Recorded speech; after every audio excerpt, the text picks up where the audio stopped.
नमस्कार दोस्तों, आप सभी का स्वागत है आपके अपने चैनल CSS फन ट्रिक्स में, जहां पर हम गवर्नमेंट एग्जाम और डिपार्टमेंटल एग्जाम्स के टॉपिक्स को डिस्कस करते हैं एमसीक्यू के थ्रू कंसेप्चुअली, जिससे कि हमें कंसेप्चुअल क्लैरिटी आ सके। इसके साथ साथ हम उन्हें याद करने के लिए निमोनिक टेक्निक्स पर भी काम करते हैं, क्योंकि किसी भी टॉपिक को अगर हम याद कर लेते हैं बट एग्जाम के टाइम्स पे ऑप्शंस को देख के हमें कन्फ्यूजन हो जाता है। बट अगर मैकेनिकली हम लोगों ने याद कर रखा है उसको किसी ट्रिक के थ्रू, किसी इवेंट से रिलेट करके, तो हम उसको ईजिली एग्जाम में यूज़ कर सकते हैं और मैक्सिमम मार्क्स को फैच कर सकते हैं।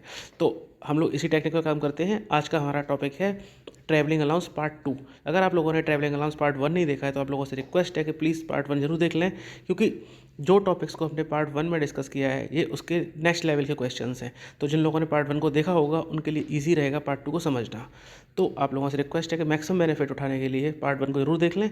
चलते हैं, आज का पार्ट स्टार्ट करते हैं। Question number 1, transport allowance are not admissible in following cases. 1, absence from duty for full calendar month. 2, if a government servant is on tour for a full calendar month. 3, not admissible for suspension period even if the period of suspension is treated as duty later. Options are A, all of the above, B, 1 and 3 only, C, 2 and 3 only, and D, 1 and 2 only.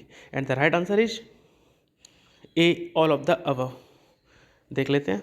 If a government servant is absent means leave और tour for a full calendar month, यानी कि पूरे calendar month के लिए वो office में नहीं आता।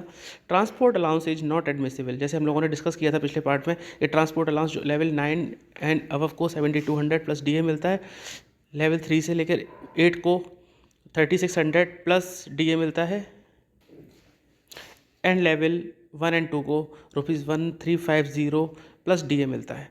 तो वो अगर आप पूरे मंथ के लिए ऑफिस नहीं आते हो, इधर यू आर ऑन लीव और टूर, आपको ट्रांसपोर्ट अलाउंस नहीं मिलेगा, एडमिसिबल नहीं होगा आपके लिए।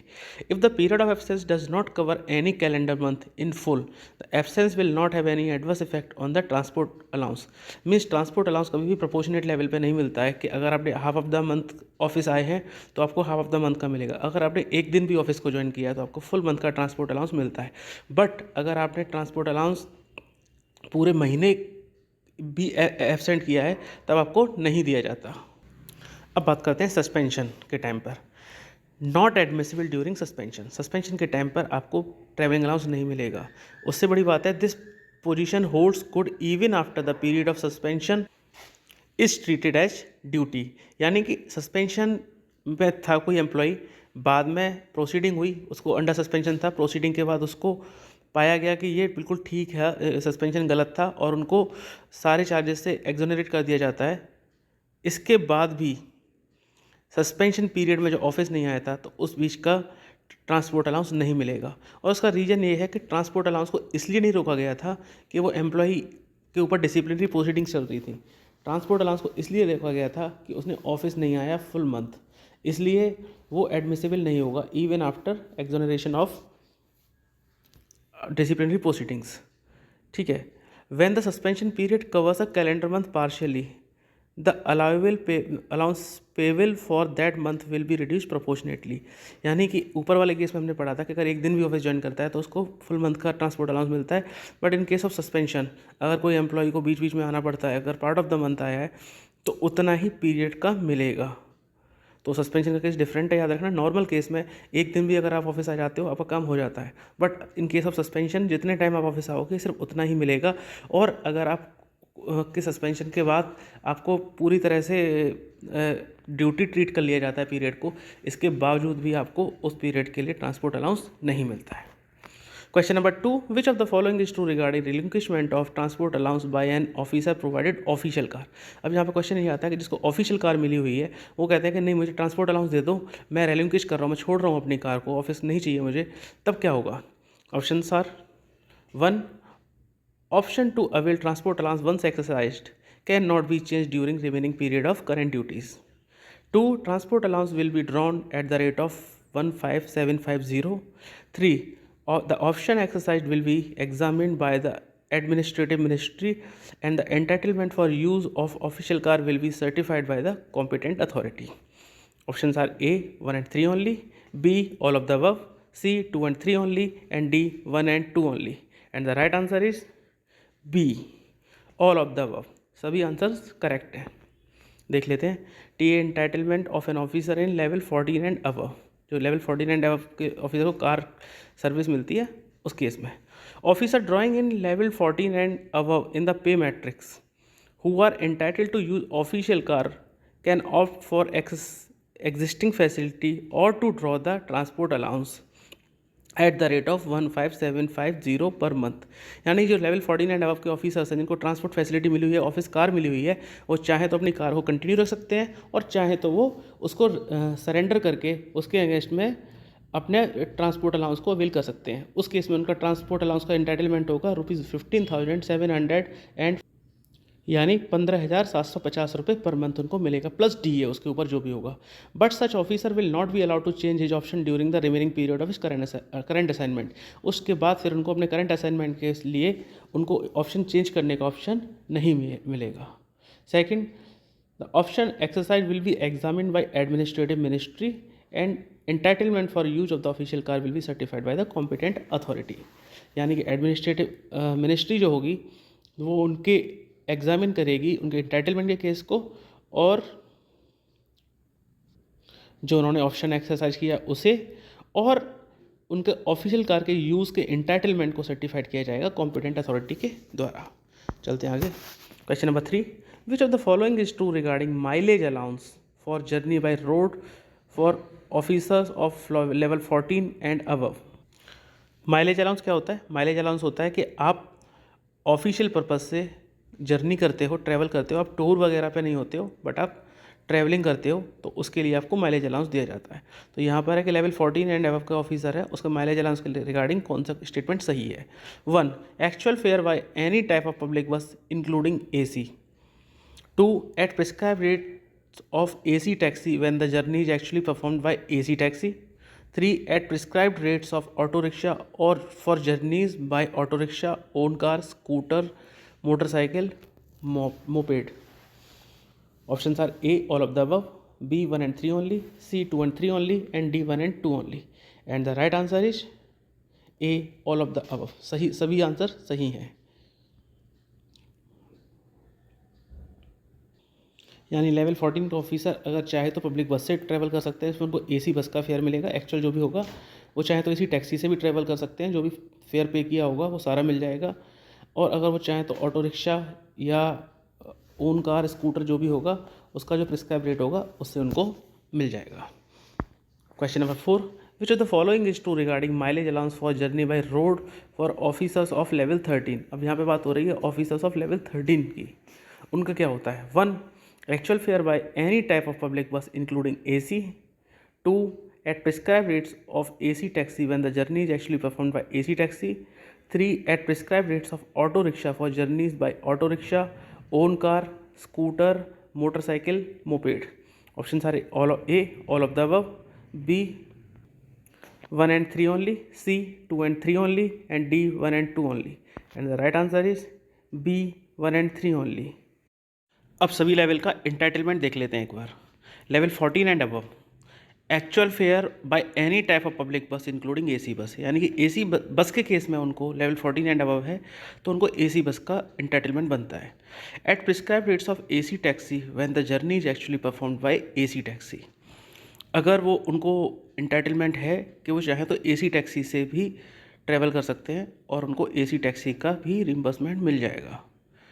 Eight prescribe rates of auto rickshaw for journey by auto rickshaw, own car, scooter, motorcycle, moped etcetera. यानी कि जो भी ऑटो रिक्शा वगैरह किसी भी चीज़ से जर्नी करेंगे तो उनका जो भी प्रिस्क्राइब रेट होगा वो उनको मिल जाएगा। लेवल 6 to 13 के बीच में क्या होगा? Same as above, but AC taxi से जर्नी होगी वो उनको परमिसेबल नहीं है। यानी उनको अगर जर्नी करनी है टैक्सी से तो उनको नॉन AC टैक्सी से करनी पड़ेगी, बाकी उनका एंटाइटलमेंट सेम रहेगा। Level 4 and 5, actual fare by any type of public बस अदर देन AC बस। अब यहाँ पर उनका एंटाइटलमेंट बस में भी AC से नॉन AC में शिफ्ट हो गया, बाकी same. At prescribe rate of auto rickshaw for journeys and rickshaw etcetera. 3 and below, actual fare by ordinary public bus only, और at prescribe rate of auto rickshaw for journey by auto rickshaw etcetera. अब इस सबको याद कैसे रखा जाए, क्योंकि ये बहुत कॉम्प्लेक्स हो जाता है। किसी लेवल में कहीं एंटाइटलमेंट आपका AC बस का है, कहीं नॉन AC बस का है, तो ऐसे तो मुश्किल है मैकेनिकली रटना इसको। इसको समझना पड़ेगा। सबसे पहले बात हम स्टार्ट करते हैं लेवल 6 to 13 से। 6 to 13 और लेवल 14 एंड अबव के बीच में डिफरेंस क्या है? AC बस है 14 एंड अबव के लिए और AC टैक्सी है 14 एंड अबव के लिए, लेकिन 6 to 13 के लिए AC टैक्सी नहीं है। अब इस बात को समझ लो कि लेवल 6 to 13 में कौन आते हैं? इनकम टैक्स के इंस्पेक्टर्स आते हैं, अकाउंट ऑफिसर्स आते हैं, सेक्शन ऑफिसर्स, अंडर सेक्रेटरीज। अब इनको अगर आप विजिट पर भेजते हो तो क्या हम उनको नॉन AC बस से भेजेंगे? कि आप नॉन AC बस से चले जाओ, वो ऑफिशियल पर्पस से जा रहे हैं, उनको AC बस तो मिलना ही चाहिए, तो ऑब्वियसली उनका AC बस का एंटाइटलमेंट रहेगा। बट अगर उनको टैक्सी मिलती है, टैक्सी दी जा रही है, तो टैक्सी तो ऑलरेडी उनके लिए काफ़ी अच्छी लग्जरी है, आपको टैक्सी प्रोवाइड करा रही है गवर्नमेंट, तो उसमें AC की कंडीशन नहीं होती है। आप टैक्सी से जा रहे हो, नॉन AC टैक्सी से, आपका बन जाएगा एंटाइटलमेंट। लेकिन अगर आप 14 लेवल एंड अबव हो, तो आप सीनियर ऑफिसर हो, सिविल सर्वेंट हो या टॉप क्लास ऑफिसर हो, तो आपका एंटाइटलमेंट ऑब्वियसली AC टैक्सी के थ्रू ही बनेगा। आप उन लोग काफ़ी बिजी रहते हैं, टैक्सी के अंदर भी बहुत सारे काम करते हैं, वो लोग फ़ोन पर कोऑर्डिनेट करते हैं, बहुत कुछ करते हैं, तो नॉन AC टैक्सी से तो वो जा नहीं सकते, शीशे खोल के तो नहीं जा सकते, उनको बहुत सारे सीक्रेट भी काम भी करने पड़ते हैं, वो नहीं चाहते कि बाहर के लोग उनको देखें, तो उनको शीशे भी बंद रखने पड़ेंगे, तो इसलिए उनको AC टैक्सी से आप जा सकते हो शीशे बंद करके, जिससे कि सीक्रेसी मेंटेन रहे। लेकिन 6 to 13 के लिए ऐसी कोई कंडीशन नहीं है, उनकी एक ऑर्डिनरी जॉब होती है, तो जाहिर सी बात है कि वो नॉन AC टैक्सी से जा सकते हैं। बट बस के केस में, क्योंकि वो भी सीनियर लोग हैं, उनको AC बस का एंटाइटलमेंट मिल जाएगा। अगर उससे नीचे के लेवल पर आप आते हो तो 4 to 5 के लिए आपको बस का भी एंटाइटलमेंट आपका कम हो जाएगा, नॉन AC बस का एंटाइटलमेंट हो जाएगा। उससे नीचे आते हो तो फिर आपको ऑर्डिनरी पब्लिक बस यानी कि रोडवेज़ की बस से जाना पड़ेगा। जबकि लेवल 4 एंड 5 में आप किसी प्राइवेट बस से भी जा सकते हो, बट नॉन AC बस होनी चाहिए। तो 3 में आपका पब्लिक बस यानी पब्लिक रोडवेज़ वगैरह इसका हो जाएगा। तो अब इसको अगर हम याद रखने की कोशिश करें तो 14 एंड अबव की बात करें, पहले हम बात करते हैं बस की। 14 and above senior officer AC बस से, 6 to 13 सीनियर ऑफिसर है, AC तो मिलना ही चाहिए उनको। बस के केस में आप ऑलरेडी उनको बस से भेज रहे हो, एटलीस्ट उनको AC तो मिलना ही चाहिए, तो बस का। 4 एंड 5 पब्लिक बस, आप किसी भी प्राइवेट बस से चले जाओ, कोई दिक्कत वाली बात नहीं है, बट आपको AC बस का फेयर नहीं मिलेगा, और 3 एंड बिलो आपको पब्लिक बस से जाना पड़ेगा। टैक्सी की बात करते हैं। अगर आप 14 एंड अबव हो, आपको बहुत सारे सीक्रेट काम भी करने होते हैं, आपकी मीटिंग्स भी करनी होती हैं, आपको फ़ोन पर भी कोऑर्डिनेट करना होता है, आपको वीडियो कॉन्फ्रेंसिंग भी करनी होती है, आप हर जगह पब्लिक को नहीं बता सकते हो आप कहाँ जा रहे हो, बहुत सारे लोगों की आप पर नज़र होती है आपके मूवमेंट पे, तो जाहिर सी बात है कि आपको AC का फेयर मिलना चाहिए, AC टैक्सी का आपका एंटाइटलमेंट बनता है, जिससे कि आपकी सीक्रेसी मेंटेन रहे। लेकिन 6 to 13 ऐसी कोई कंडीशन नहीं है, तो जाहिर सी बात है कि आप नॉन AC टैक्सी से ट्रैवल कर सकते हो। उसके बाद इसके नीचे अगर आप जाते हो टैक्सी से, तो नीचे के लेवल होता है clerical level, 4 and 5 and below, तो उसमें आपको टैक्सी का एंटाइटलमेंट मिलेगा ही नहीं, टैक्सी तो आपको मिलेगी नहीं। सिर्फ आपको 2 ही लेवल पर टैक्सी मिलती है, 14 एंड अबव एंड 13 to 6। पहले वाले लेवल में आपको AC टैक्सी, दूसरे वाले में नॉन AC टैक्सी। बस की बात करें तो पहले वाले में AC बस, दूसरे वाले में भी AC बस, तीसरे वाले में private bus included without AC, और चौथे वाले में पब्लिक रोडवेज़ यानी कि ऑर्डिनरी पब्लिक बस सर्विस। अब थर्ड वाला आता है ऑटो रिक्शा। इसमें कुछ भी याद रखने वाला पॉइंट नहीं है। ऑटो रिक्शा, जब एक सीनियर ऑफिसर है, जब इसको AC टैक्सी का एंटाइटलमेंट मिल रहा है, तो ऑर्डिनरी बस का भी मिल रहा है, भी मिलेगा, ऑटो रिक्शा का, इन सब का तो मिल ही जाएगा। तो इन शॉर्ट ऑटो रिक्शा या फिर ओन स्कूटर मोटरसाइकिल, इसका एंटाइटलमेंट सभी लेवल के लिए होता है, तो इसमें तो कुछ सोचने की बात नहीं है, चाहे लेवल 3 हो या लेवल 14, ये तो एंटाइटलमेंट सभी का कॉमन है। सिर्फ बस की बात आती है और टैक्सी की बात आती है, वो हमने बाइफरकेट कर लिया। AC taxi 14 and above, 13 to 6 non AC taxi. बस की बात करें, बस में 4 लेवल हो जाते हैं, 14 एंड अबव AC बस, 6 to 13 फिर से AC बस, 4 and 5 private bus, and 3 and below ordinary बस। चलते हैं आगे। Question number 5, which of the following is true regarding mileage allowance at places where no specific rates have been prescribed either by the Directorate of Transport of the concerned state or of the neighboring state। यानी कि अगर आप जाते हो, कहीं भी journey करते हो, तो जो प्रिस्क्राइब रेट की बात हम पिछले क्वेश्चन में कर रहे थे कि प्रिस्क्राइब रेट्स, तो प्रिस्क्राइब रेट कौन डिसाइड करता है? वो डायरेक्टरेट ऑफ ट्रांसपोर्ट करता है। उस स्टेट का। अगर उस स्टेट में डायरेक्ट रेट ऑफ ट्रांसपोर्ट का प्रिस्क्राइब रेट नहीं होता तो हम नेबरिंग स्टेट का ले लेते हैं। बट अगर वो भी अवेलेबल नहीं है फिर क्या होगा? तो उसके केसेस हैं, 1 ₹20 for journey performed by own car taxi, 2 ₹10 for journey performed by auto rickshaw, own scooter, etc. 3. The rate per kilometer will further rise by 25% whenever DA increases by 50%. Options are A, all of the above, B, 1 and 3 only, C, 3 only, and D, 1 and 2 only. And the right answer is C, 1 and C, 3 only. एक बार देख लेते हैं mileage allowance के बारे में। सबसे पहले mileage allowance होता क्या है? माइलेज अलाउंस होता है अपने ऑफिस से आप जब भी जाते हो, किसी भी विजिट पे जाते हो, टूर पे जाते हो, विजिट पर किसी भी एरिया में, तो आपको उसका फेयर मिलता है, दैट इज़ माइलेज अलाउंस। अब इसमें क्या क्या मिलता है आपको? फॉर ट्रैवल बाय पब्लिक बस एक्चुअल फेयर अलाउड, अगर आप पब्लिक बस से जा रहे हो तो आप टिकट दिखा दो, इतना फेयर लगा है, आपको मिल जाएगा, बात खत्म। For travel by taxi, auto rickshaw, car और scooter, the reimbursement is at the rate of notified by direct rate of transport. अगर आप टैक्सी से जा रहे हो, किसी भी चीज़ से जा रहे हो, तो डायरेक्ट रेट ऑफ ट्रांसपोर्ट की एक अपनी प्रिस्क्राइब रेट होती है, उस रेट से आपको मिल जाएगा। If there is no such rate, the rate prevailing in the metro city of the state. अगर आप उस स्टेट में कोई रेट नहीं है तो आपको उस स्टेट की मेट्रो सिटी मिल जाएगी। सपोज आप कर्नाटका की बात करते हो, कर्नाटका में आप शिमोगा में जाते हो, शिमोगा में कोई रेट प्रिस्क्राइब नहीं है, तो बेंगलोर मेट्रो सिटी है, उसकी आपको रेट प्रिस्क्राइब जो रेट है उससे मिल जाएगा। अगर ये भी नहीं होती अवेलेबल, उस स्टेट में कोई मेट्रो सिटी नहीं है या उस में कोई डायरेक्ट रेट ऑफ ट्रांसपोर्ट ने कोई रेट प्रिस्क्राइब नहीं की है, तो rate in the neighbouring states, जो नेबरिंग स्टेट होगा उसकी जो प्रिस्क्राइब रेट होगी उससे आपका काम चल जाएगा। If this is also not available, अगर ये भी अवेलेबल नहीं है फिर क्या होगा? जर्नी बाई ओन कार या टैक्सी, चाहे आप अपनी कार से जाओ या आप टैक्सी से जाओ, आपका एंटाइटलमेंट रहेगा ₹24 पर किलोमीटर।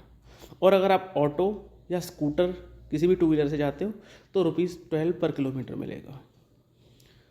तो कुल मिला के समझ में आ गया कि अगर आप बस से जा रहे हो, बात खत्म, टिकट प्रोड्यूस कर दो, हो जाएगा काम। अगर आप टैक्सी से जाते हो तो डायरेक्ट ऑफ ट्रांसपोर्ट के आपके रेट लग जाएंगे। अगर वहाँ पर नहीं है तो आपके मेट्रो सिटी में जो भी उस स्टेट का मेट्रो सिटी है उसके रेट लग जाएंगे। वो भी नहीं है, आपको नेबरिंग स्टेट के रेट लग जाएंगे। अगर वो भी नहीं है तो आपको टैक्सी का ₹24 मिल जाएगा, कार या टैक्सी कुछ भी हो, और स्कूटर या ऑटो होगा तो उसका ₹12 मिल जाएगा। और जो माइलेज अलाउंस का जो रेट होता है वो जब भी आपका DA 50% से क्रॉस करेगा, आपका ये 25% से राइज हो जाएगा। Question number 6, which of the following is true regarding mileage allowances? 1. Journey by road between places not connected by rail, official may travel by the entitled conveyance or public transport system at his her discretion and mode of conveyance needs no approval from higher authority. 2. Claim of Tonga, auto rickshaw, cycle rickshaw and man driven rickshaw are reimbursable at the rate of journey performed by scooter, motorcycle. 3. For travel by shared taxi, auto, the entitlement will be the actual share limited to half the mileage otherwise admissible. Options are A, all of the above, B, 1 and 3 only, C, 3 only, and D, 1 and 2 only. And the right answer is A, all of the above. अब एक बार देख लेते हैं sharing of auto taxi में कैसे मिलता है। अगर आप शेयरिंग में जाते हो तो for travel by share taxi auto the entitlement will be the actual share limited to half the mileage otherwise admissible. यानी अगर टैक्सी आप शेयर करते हो तो आपका जो मिलेगा, आपको जो भी आपका एक्चुअल शेयर होगा वो मिल जाएगा, प्रोवाइडेड वो आपका हाफ से ज़्यादा नहीं होगा। क्यों नहीं होगा? अगर आप टैक्सी में 3 लोग जाते हो तो आपको कितना मिलेगा? 1/3 देना पड़ेगा। अगर आप 4 लोग जाते हो तो 1/4 देना है, आपको एक्चुअल देना है। बट आप बोलते हो कि मैं शेयरिंग टैक्सी में अकेला गया था, तो शेयर टैक्सी क्या होती है फिर? वो तो पर्सनल हो गई ना। तो एनी हाउ शेयर का मतलब कम से कम 2 लोग तो होने ही चाहिए। तो 2 का मतलब 50%, यानी कि अगर आप शेयर टैक्सी जाते हो तो आपका मैक्सिमम जो इंटाइटलमेंट होगा वो 50% होगा, जो कि कम हो सकता है अगर एक्चुअल शेयर आपका कम है, हाफ से कम है तो। जर्नी बाई टोंगा एटसेट्रा, जैसे कई जगह पे टोंगा या तांगई जिसे हम बोलते हैं वो चलते हैं, या मैन ड्रिवन रिक्शा चलते हैं कई जगह पे अभी भी। तो वहाँ पे क्या होगा? Tonga, auto rickshaw, cycle rickshaw and man driven rickshaw are equated to journey by scooter motorcycle, यानी कि उसको हम स्कूटर या मोटरसाइकिल की जर्नी के बराबर मानेंगे और उसके हिसाब से आपका रेट फिक्स हो जाएगा। जो वहाँ के डायरेक्ट रेट ऑफ ट्रांसपोर्ट ने रेट फिक्स किया हुआ वो वाला, वो नहीं होगा तो आपका जो रेट हमने बताया था ₹12। For travel by a friend's scooter as a pillion rider, the amount admissible will be half the prescribed rate or the actual cost of the propulsion whichever is less. अब बोलते हो कि मैं तो अपने फ्रेंड के स्कूटर से गया था, उसके साथ मैंने तो राइड कर लिया था, शेयर कर लिया था, तो आपका वही रहेगा, या तो आपको हाफ मिलेगा या फिर आपको एक्चुअल शेयर। हम तो ट्रिपलिंग करके गए थे जी, तो ठीक है, ट्रिपलिंग करके गए थे तो आपको 1/3 मिल जाएगा। हालांकि ट्रिपलिंग अलाउ नहीं है, पर अब आपने जब बोला है कि मैं ट्रिपलिंग करके गया था तो फाइनेंशियल पर्पज से आपको 1/3 ही मिलेगा। अगर आप 2 लोग हो तो मैक्सिमम आपको हाफ मिलेगा। आप बोलो मैं दोस्त के स्कूटर से गया था, मुझे पूरा फेयर दे दो, दैट्स नॉट पॉसिबल। या तो अपने ओन व्हीकल होना चाहिए, वरना फिर फ्रेंड्स के जाओगे तो 50% ही मिलेगा। Journey by road between places not connected by rail, जो 2 प्लेसेस हैं रेल से कनेक्टेड नहीं है, तब क्या होगा? ऑफिशियल में travel by the entitled conveyance और public transport system at their discretion. यानी कि ये एक तो हमने बात की थी कि लेवल के हिसाब से उनका जो इंटाइटल्ड कन्वेंस है उससे जा सकते हैं या पब्लिक ट्रांसपोर्ट से जा सकते हैं। पब्लिक ट्रांसपोर्ट से तो कोई इशू नहीं था, अगर पब्लिक बस से जाते हो तो आपको मिल ही जाएगा जो भी इंटाइटल्ड क्लास होगा। Mode of conveyance needs no approval from higher authority. इस केस में आपको मोड ऑफ कन्वेंस के लिए हायर अथॉरिटी से अप्रूवल लेने की ज़रूरत नहीं होती है, क्योंकि ये प्लेसेस ट्रेन से कनेक्ट है ही नहीं। प्रॉब्लम तब आती है जब कनेक्टेड ट्रेन है फिर भी आप रोड वाला ऑप्शन अवेल कर रहे हो, फिर आपको परमिशन की जरूरत पड़ती है। The entitlement will be the road mileage at the rates indicated above. जो हमने डिस्कस कर लिया इंटाइटलमेंट जो था, जो हमने पिछले वाली टेबल में जो डिस्कस किया था इंटाइटलमेंट, वही आपका रोड माइलेज का रहेगा। कौन सा रोड माइलेज था हमने देखा था? ये वाला 14 and above actual fair, 6 to 13 जो हमने किया था टैक्सी AC, ये वाला, ये हमारा रहे। Reservation charges for seat sleeper berth are reimbursable. अगर आपने रिजर्वेशन कराया है तो सीट या स्लीपर बर्थ के लिए आपको गवर्नमेंट ये फैसिलिटी देती है कि आपने स्लीपर, गवर्नमेंट ये नहीं बोलेगा बैठ कर जाओ, अगर आपको स्लीपर क्लास का मिल रहा है और रिजर्वेशन चार्जेस उस पर जो भी लगे हैं वो आपको रीइंबर्स हो जाएगा। Question number 7, which of the following is true about TA in respect of probationers? 1. No TA while they are taken to outstation for training activity. 2. No daily allowance is admissible to them. 3. Both side TA is allowed for attending the training and on completion of training. Options are A, all of the above, B, 1 and 3 only, C, 1 and 2 only, and D, 2 and 3 only. And the right answer is C, 1 and 2 only. देख लेते हैं। Provisioners on training, जो provisionary training होती है initially, उसका जो आपका travelling allowance जो होता है वो कैसे मिलता है? No TA for onward journey, यानी जब आप ट्रेनिंग अटेंड करने के लिए जाते हो तो आपको उसका कोई भी TA नहीं मिलता है। No TA while they are taken to out station for training activity. Nothing for boarding lodging, यानी कि अगर आपको ट्रेनिंग के दौरान बाहर ले जाया जाता है, टूर पर किसी जगह पर ले जाया जाता है, तो उसके लिए आपको कोई TA एंटाइटलमेंट नहीं होता। बोर्डिंग लॉजिंग के लिए कुछ नहीं होता, आपको खुद प्रोवाइड कराया जाता है, एडिशनली आपको कुछ भी नहीं मिलता। No daily allowance is admissible to them, daily allowance भी नहीं मिलता उनको। One side TA is allowed on completion of training to report for duty. जैसे ऑप्शन में था कि 2 साइड मिलता है, 2 साइड नहीं मिलेगा, 1 साइड मिलेगा, क्योंकि जब आप प्रोबेशनर, जब ट्रेनिंग कंप्लीट कर लेते हो, ज्वाइन करते हो, उसका TA आपको मिलेगा। लेकिन अब आप अगर आपकी ट्रेनिंग के लिए जब जा रहे हो आप इनिशियली, तब आपको कुछ भी नहीं मिलता, इसलिए आपको 2 साइड नहीं 1 साइड मिलता है। Question number 8, which of the following is not correct about travelling allowance? A, tour TA is allowed to participate in sports event and tournament of national international importance.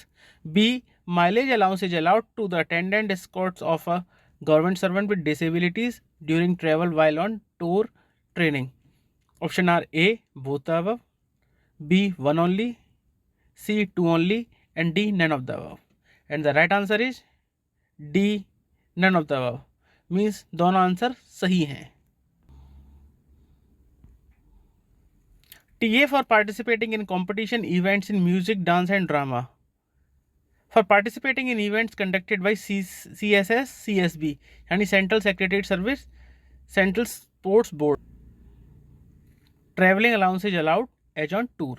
यानी कि अगर आप CCS, Central Secretariat Board ने कोई training या कोई music, dance, drama कोई भी इवेंट ऑर्गेनाइज की है, तो उसके लिए आपको TA का जो होता है एलिजिबिलिटी बनती है। TA is allowed to participate in sports events and tournaments of national international importance। जो नेशनल इंटरनेशनल लेवल के टूर्नामेंट्स होते हैं उनके लिए आपको TA मिलता है, यानी आप इवेंट में पार्टिसिपेट करोगे तो आपको उसके लिए लीव भी मिलेगी और साथ साथ आपको उसके लिए TA भी इंटाइटलमेंट रहेगा। TA for attendant escort during tour training. TA जिसमें आता है only mileage allowance is allowed to the attendant escorts for accompanying a government servant with disabilities during travel while on tour training subject to conditions. यानी कि अगर कोई disable government servant है और वो ट्रैवल कर रहा है तो उसको अकम्पनी करता है अगर कोई अटेंडेंट स्कॉट कोई भी होता है तो उसके लिए उनको माइलेज अलाउंस मिलेंगे। उसमें उनको और कोई अलाउंस नहीं मिलता, डेली अलाउंस या कुछ नहीं मिलेगा, सिर्फ माइलेज अलाउंस, यानी कि ट्रैवलिंग में जो कॉस्टिंग आती है वो उनको पे हो जाती है। Question number 9, which of the following is correct about daily allowance? 1. Daily allowance is paid as reimbursement of hotel, traveling and food charges based on per day basis. 2. Daily allowance depends on absence from headquarters subject to the prescribed limit. Options are A. Both the above, B. One only, C. Two only, and D. None of the above. And the right answer is A. Both the above. यानी कि अगर आपको daily allowance मिलता है तो daily allowance में क्या क्या इंक्लूड होता है? आपका होटल का एक्सपेंडिचर होता है, जब आप जाते हो किसी टूर पर वगैरह पे आपको डेली अलाउंस मिलता है, उसके केस में लोग टीए डीए बोलते हैं। तो डीए जो डेली अलाउंस होता है वो डीए अलाउंस में आपको होटल का, ट्रैवलिंग का खर्चा होता है, फूड चार्जेस जो आपका पर डे बेसिस पे आपको मिलता है। डेली अलाउंस जो होता है depends on the absence from headquarter. आप हेडक्वार्टर से जो है कितने टाइम के लिए एब्सेंट हो इस बात पर डिपेंड करता है, subject to the prescribe limit. आपकी जो क्या लिमिट है इस बात पर भी डिपेंड करता है। तो डेली अलाउंस आपका डिपेंड करेगा एब्सेंस फ्रॉम हेडक्वार्टर, आप कितने टाइम के लिए एब्सेंट हो। तो दो चीज़ें हो गई, डेली अलाउंस में क्या क्या आता है, होटल, ट्रैवलिंग, फूड चार्जेस सब कुछ मिलेगा। अगर आप टूर पे हो तो आपको डेली अलाउंस मिलता है, और उसके अलावा आपका ये डिपेंड होता है आपका हेडक्वार्टर से कितने टाइम के लिए हो। एक महीने के लिए हो तो अलग रेट होता है, अगर उससे ज़्यादा होते हो तो अलग रेट होता है, वो डिफरेंट होता है। Question number 10, which of the following is correct about daily allowance? Entitlement of an officer of level 14 and above. अब लेवल 14 का ऑफिसर है वो उसको डेली अलाउंस कैसे मिलता है इसकी बात करते हैं। Point number 1, reimbursement for hotel accommodation guest house of up to ₹7500 per day. 2, reimbursement of AC taxi charges as per actual expenditure commensurate with official engagement for travel within the city. 3, reimbursement of food bills not exceeding ₹1500 per day. Options are A. all of the above, B. 1 and 3 only, C. 1 and 2 only, and D. none of the above. And the right answer is C. 1 and 2 only. चलते हैं आगे।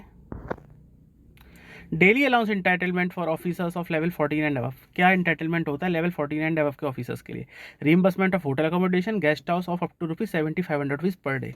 यानी level 14 के ऊपर का officer अगर जाता है बाहर और उसको होटल में रुकता है तो उनको ₹7500 पर डे मिलेगा। Reimbursement of AC taxi charges as per actual expenditure commensurate with official engagement for travel within the city। जब हमने बताया था कि जब वो किसी टूर पे जाते हैं वहाँ पे उनको लोकल सिटी में जाने के लिए, ट्रैवल करने के लिए टैक्सी की ज़रूरत पड़ती है, तो उस टैक्सी का उनको रिम्बर्समेंट मिलेगा। Reimbursement of food bills not exceeding ₹1200 per day, यानी कि पर डे उनको ₹1200 का फूड का अलग से उनको दिया जाता है। अब daily allowance entitlement of officers of level 12 and 13, इनको भी देख लेते हैं फ़र्क क्या है। लेवल 14 का हमने देख लिया ₹7500 का मिलता है प्लस आपको AC टैक्स। तो इस कंटेक्स्ट में हम लेवल 12 और 13 का भी देख लेते हैं। Reimbursement of hotel accommodation guest house of up to ₹4500 per day, यानी कि लेवल 12 और 13 के लेवल के ऑफिसर्स होंगे तो उनको मिलेगा ₹4500 per day. Reimbursement of AC taxi charges of up to 50 kilometre per day for travel within the city, यानी कि टैक्सी का जो चार्जेस मिलेगा ₹50 पर डे मिलेगा travel within the city. Reimbursement of food bills not exceeding ₹1000 per day.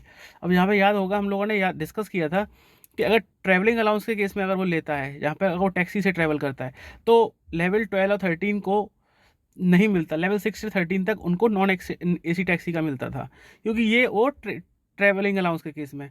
But यहाँ पे वो daily allowance के केस में ले रहे हैं, डेली अलाउंस उनको वो मिल रहा है, वो टूर पर जा चुके हैं, अब वो टूर पर लोकल ट्रैवलिंग करना चाह रहे हैं तो लोकल ट्रैवलिंग के लिए उनको अलग से DA मिलेगा। उस DA में आपको गवर्नमेंट एज्यूम करेगी कि 50 किलोमीटर तक आपको पर डे ट्रैवलिंग करनी पड़ रही है, तो 50 किलोमीटर तक आपको एसी टैक्सी का मिलेगा। अब टीए के केस में क्यों नहीं मिलता? क्योंकि टीए के केस में मिलता है, गवर्नमेंट का काम होता है आपको ट्रेनिंग कराना। आप ट्रेनिंग पे जाते हो या एलटीसी पे जाते हो, जो लीव ट्रेवल कंसेशन होता है, जो फैमिली के साथ घूमने जाते हैं ऑफिसर्स और ऑफिशियल्स, या कहीं और भी जाते हो, तो उसके लिए गवर्नमेंट आपको 6 to 13 नहीं देता है, उसमें सिर्फ 14 एंड अबव वालों को फैसिलिटी प्रोवाइड करते हैं। लेकिन यहाँ पर जब बात करते हैं, आप ऑलरेडी पहुँच चुके हो और आप ऑफिस के काम से घूम रहे हो, तो इसलिए आपको फैसिलिटी दी जाएगी कि 50 किलोमीटर तक आप एसी टैक्सी को अवेल कर सकते हो। अब आता है reimbursement of food bills not exceeding ₹1000 per day.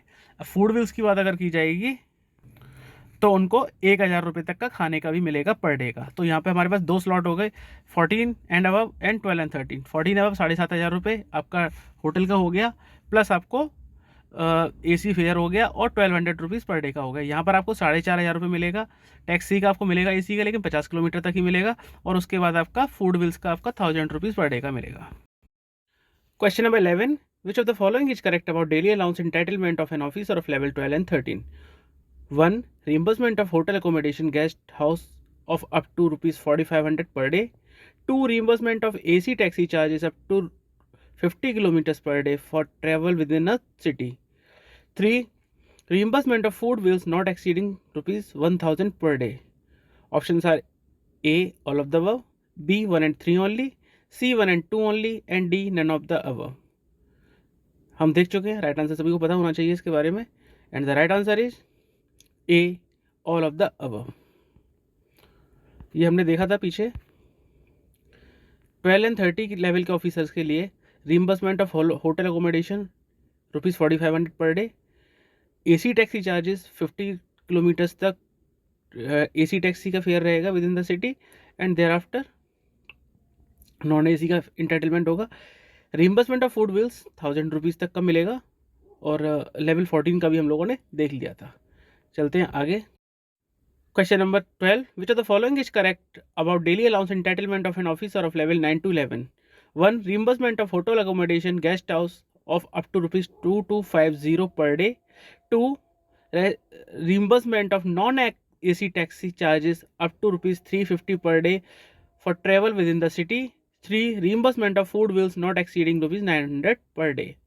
Options are A, all of the above, B, 1 and 3 only, C, 1 and 2 only, and D, none of the above. And the right answer is B, 1 and 3 only.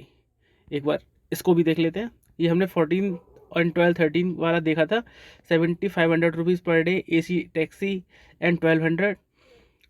12 13 13 A का 4500 AC taxi up to 50 rupees and food bills ₹1000।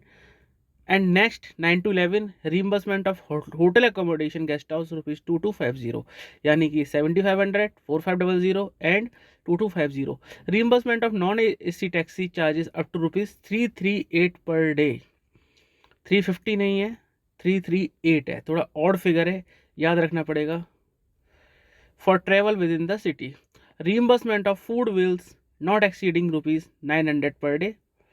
6 to 8 reimbursement of hotel accommodation guest house of up to ₹750 per day, reimbursement of non-AC taxi charges up to ₹225 per day within the city, reimbursement of food bills not exceeding ₹800 per day, and 5 and below hotel accommodation का मिलेगा 450 per day, non AC taxi का आपको मिलेगा ₹113 per day with in the city, और food bills का मिलेगा not exceeding 500 per day.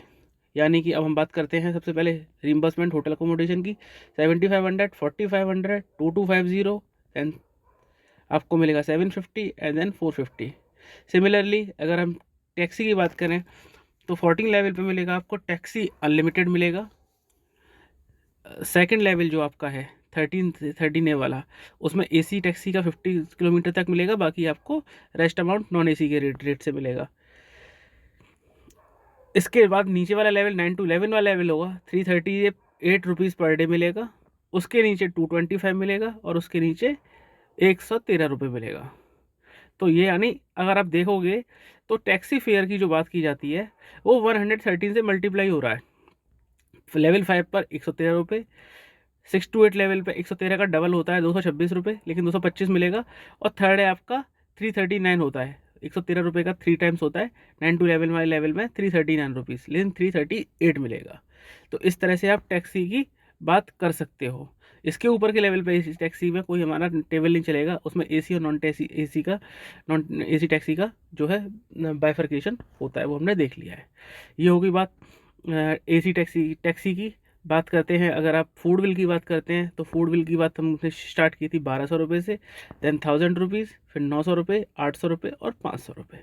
तो ये हमारा है, थोड़ा कन्फ्यूजिंग है, लेकिन लेवल 14 एंड 14 और 13 ये ज़्यादा इंपॉर्टेंट है, उसे याद रखना ईजी है और उसी में से मैक्सिमम क्वेश्चन आते हैं, बट नॉलेज के लिए इसको भी कर सकते हो। जैसे कि आगे आके अगर आपसे 350 पूछ लिया तो आपको इतना तो याद रहेगा ही कि 113 के मल्टीप्लिकेशन में होता है, तो 113 रुपये के मल्टीप्लिकेशन में होता है, तो आप उसको तो यूज़ कर ही सकते हो। 113 के मल्टीप्लाई होगा। होटल का आपको, फूड का आपको याद रहेगा 800 रुपये तक का, बहुत सारी जगह पर फूड का यूज़ होता है। लेवल 800 आप ऐसे भी याद रख सकते हो। अपर एंड है 8 का तो फूड चार्जेस 800 हो जाएगा। लेवल 5 है तो 500 हो जाएगा। 9 to 11 है तो लोअर साइड 9 पर आ रहा है तो 900 हो जाएगा। ऐसे भी इसको याद रखा जा सकता है। 13 का आपको याद रखने के लिए कोई ट्रिक नहीं है। 1000 और 1200 ये हमें याद है, लेकिन नीचे वालों का फूड चार्जेस का याद रखने का हमारे पास बड़ा अच्छा ट्रिक है। 9 है तो 900, 8 है तो 800, 5 है तो 500। बट इसमें याद रखना 6 और 8 वाले में अपर साइड रखना है, यानी अप टू 5 और अप टू 8, और ऊपर वाले में आपको लोअर एंड साइड पे रखना है 900 रुपीज़। तो इस तरह से लेवल से आप रुपीज़ को डेली अलाउंस के रेट को कनेक्ट कर सकते हो। तो डेली अलाउंस पर अगर कोई आपसे पूछता है कितना, सिंपल दे देता है 900 पर डे किसका होता है, या फिर लेवल 9 का क्या होता है, तो 9 से आपको 900 याद हो जाएगा। 9 to 11 एक ही स्लॉट में होता है, तो इस तरह से ये थोड़ा सा रिलेट हो सकता है। Question number 13. Which of the following is correct about reimbursement of hotel charges for level 8 and below? Hotel charges level 8 की बात कर रहे हैं या उससे बिलो की बात कर रहे हैं। The amount of claim up to the ceiling may be paid without production of vouchers against self certified claim only. 2. For stay in class X cities, the ceiling for all employees up to level 8 would be rupees 1000 per day upon production of relevant vouchers. 3. The ceiling for reimbursement of hotel charges will further rise by 25% whenever DA increases by 50%. Options are A. All of the above, B. 1 and 3 only, C. 1 and 2 only, and D. None of the above. And the right answer is A. All of the above. एक बार देख लेते हैं इसको भी। Hotel charges का reimbursement for level 8 and below, the amount of claim up to the ceiling may be paid without production of vouchers against self certified claim only. यानी कि उनका जो सीलिंग लिमिट होती है उसके लिए आपको जो वाउचर्स का जो क्लेम मिलेगा उसके लिए कोई वाउचर प्रोड्यूस करने की ज़रूरत नहीं है। अगर आपने with in the ceiling claim किया है तो आपका रिइंबर्समेंट, अब लेवल 8 की अगर हम बात करें कितना होता है होटल चार्जेस का, हम लोगों ने देखा था 6 to 8 जो लेवल होता है होटल अकोमोडेशन या गेस्ट हाउस का रहता है 750 पर डे। यानी अगर 750 रुपये तक का अगर आप होटल अकोमोडेशन ले रहे हो तो आपको जो है कोई भी वाउचर प्रोड्यूस करने की ज़रूरत नहीं है, आपका सेल्फ सर्टिफाइड क्लेम ही काम कर जाएगा। The self certified claim should clearly indicate the period of stay, name of dwelling etcetera, यानी कि सारी डिटेल्स उसमें होनी चाहिए। जो क्लेम होगा एक फॉर्म टाइप का होता है, उसमें सारी डिटेल भर दी जाती है, पीरियड ऑफ अकोमोडेशन कहाँ, address and blah blah blah, सारी चीज़ें होती हैं उसमें। फिर आता है additionally for stay in class X city the ceiling for employees up to level would be rupees 1000 per day, but it will only be in the form of reimbursement upon production of relevant vouchers. क्योंकि class X cities महंगे होते हैं, वहाँ पे चीज़ें महंगी होती हैं, इसलिए क्लास एक्स सिटीज़ में उनको रिलैक्सेशन दिया हुआ है कि वो लेवल 8 के एम्प्लॉयज़ भी up to 1000 rupees per day expend कर सकते हैं, बट यहाँ पर उनको वाउचर्स, रेलिवेंट वाउचर्स जो होते हैं वो प्रोड्यूस करने पड़ेंगे। The ceiling for reimbursement of hotel charges will further rise by 25% whenever the increases by 50%। ये हमेशा होता ही होता है, कोई भी चीज़ हो, जितने भी फाइनेंशियल मैटर होते हैं उनका 25% से बढ़ जाता है जब भी 50% से डी इंक्रीज होता है। ये हमने टी ए केस में भी देखा था, सभी केसेस में देखा था। तो अब हम बात करते हैं लेवल 8 के एम्प्लॉइज़ की। तो लेवल 8 के एम्प्लॉइज़ को जनरली 750 रुपीज़ मिलेगा होटल्स के लिए। 750 रुपीज़ के लिए उनको कोई वाउचर प्रोड्यूस करने की जरूरत नहीं है, बट अगर क्लास एक्स सिटीज़ में जाते हैं तो वहाँ पर उनको 1000 रुपीज़ पर डे तक की लिमिट मिलेगी, बट वाउचर्स प्रोड्यूस करने पड़ेंगे। ये हमें अच्छी तरह से दिमाग में बैठ जानी चाहिए। Question number 14. Which of the following is correct about reimbursement of city travel charges for level 11 and below? City travel charges की बात हो रही है यहाँ पे level 11 से नीचे। For level 11 and below, the claim up to the ceiling may be paid without production of vouchers against self-certified claim only. 2. For journey on foot, an allowance of rupees 15 per kilometer travelled on foot shall be payable additionally. 3. The rate will further increase by 25% whenever DA increases by 50%. Options are A, all of the above, B, 1 and 3 only, C, 1 and 2 only, and D, none of the above. And the right answer is B, 1 and 2 only.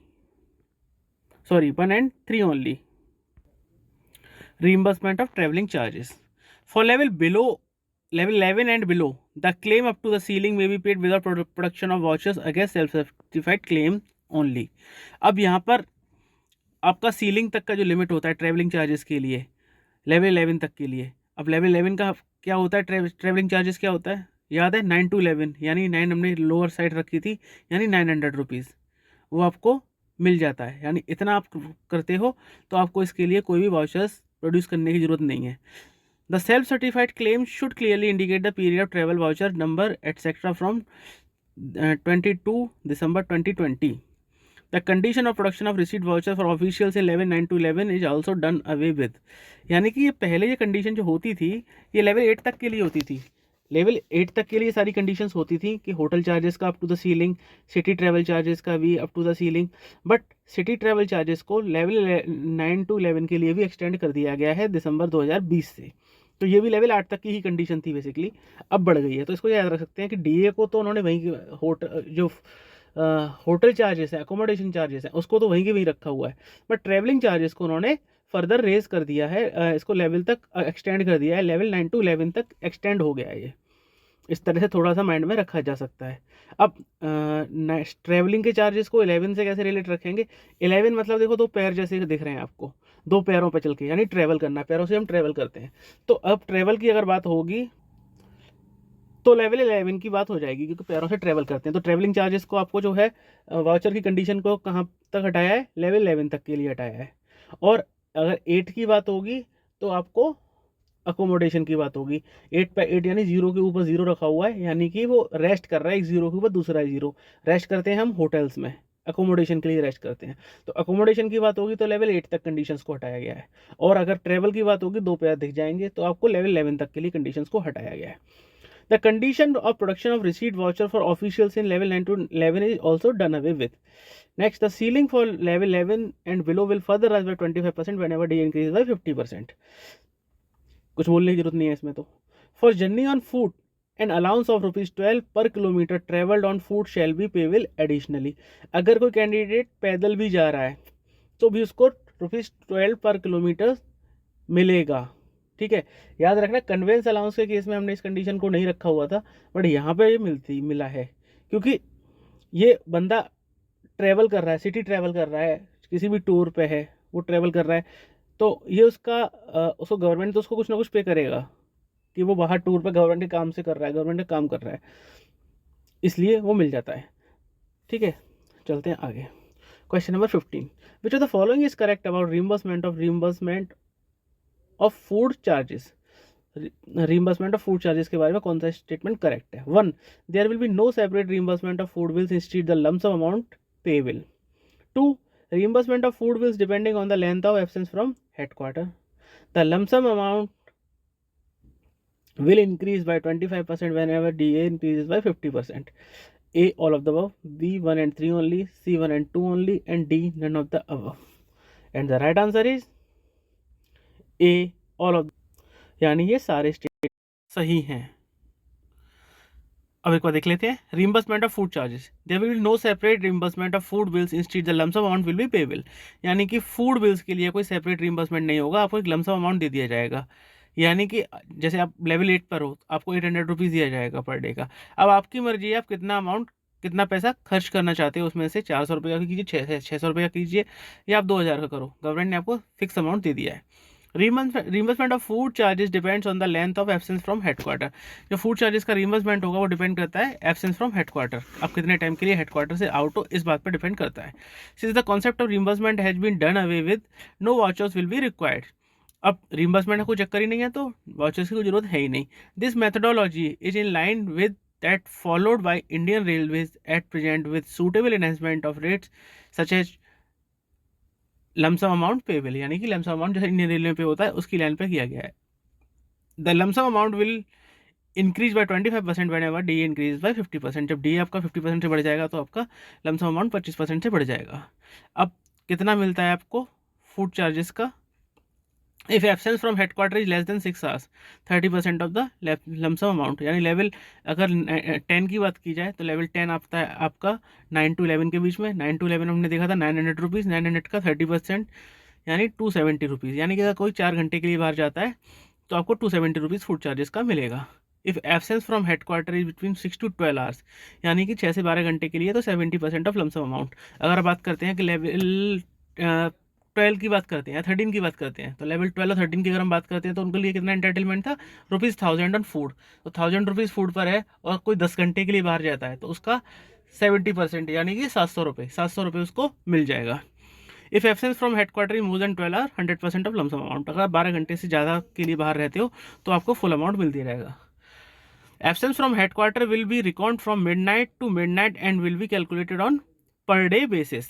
Midnight से calculate होगी और per day basis पर calculate की जाएगी।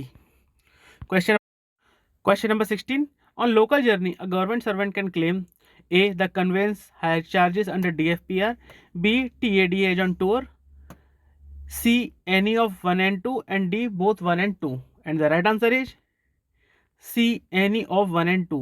यानी कि अगर आप लोकल जर्नी पे कोई गवर्नमेंट एम्प्लॉय है तो उसके ऊपर ऑप्शन होता है वो conveyance hire charges under DFPR में ले सकता है, वो कन्वेंस हायर चार्जेस के लिए भी एलिजिबल होता है लोकल जर्नी के लिए, और वो चाहे तो TADA भी ले सकता है एज ऑन टूर। टूर के लिए जो एलिजिबिलिटी होती है TADA की, उनमें से किसी एक को एक्सरसाइज कर सकता है ऑप्शन को और वो ले सकता है।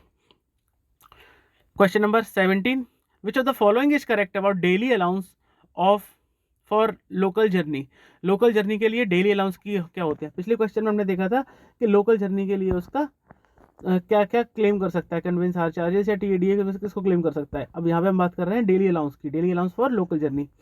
1, DA for hotel accommodation is at the half rate as entitlement on tour. 2, traveling for less than 6 hours will be at the rate of 30% of lump sum amount. 3, entitlement for reimbursement of food bills is at half rate for entitlement on tour. Options are A, all of the above, B, 2 and 3 only, C, 1 and 2 only, and D, none of the above. And the right answer is B, 1 and 2 only। यानी कि अगर आप daily allowance की बात करते हो local journey पे तो आपका क्या एंटाइटलमेंट रहेगा? DA for hotel accommodation at the half rate as entitlement on tour. यानी कि DA आपको मिलेगा लोकल जर्नी में, आपका जो टूर का जो आपका DA इंटाइटलमेंट होता है उसका 50% रेट से मिलता है। अगर आप छः घंटे से कम की जर्नी करते हो तो आपका जो मिलता है DA 30% ऑफ लमसम अमाउंट मिलता है। वो हमने फूड चार्जेस के केस में भी देखा था, 30% मिलता है, और DA भी आपको 30% ही मिलता है less than 6 hours. 6 to 12 hours की बात करते हो तो 70% एंड देन 100%। तो ये दोनों सही हैं। Next question, question number 18, which of the following is correct about daily allowance. Daily allowance is admissible if government servant avails casual leave और holidays, restricted holidays during tour. 2, enforce halts during the journey treated as duty and DA is admissible.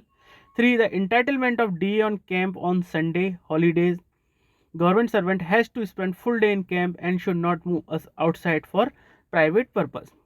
Options are A, all of the above, B, 2 and 3 only, C, 1 only, and D, 2 only. And the right answer is D, 2 only।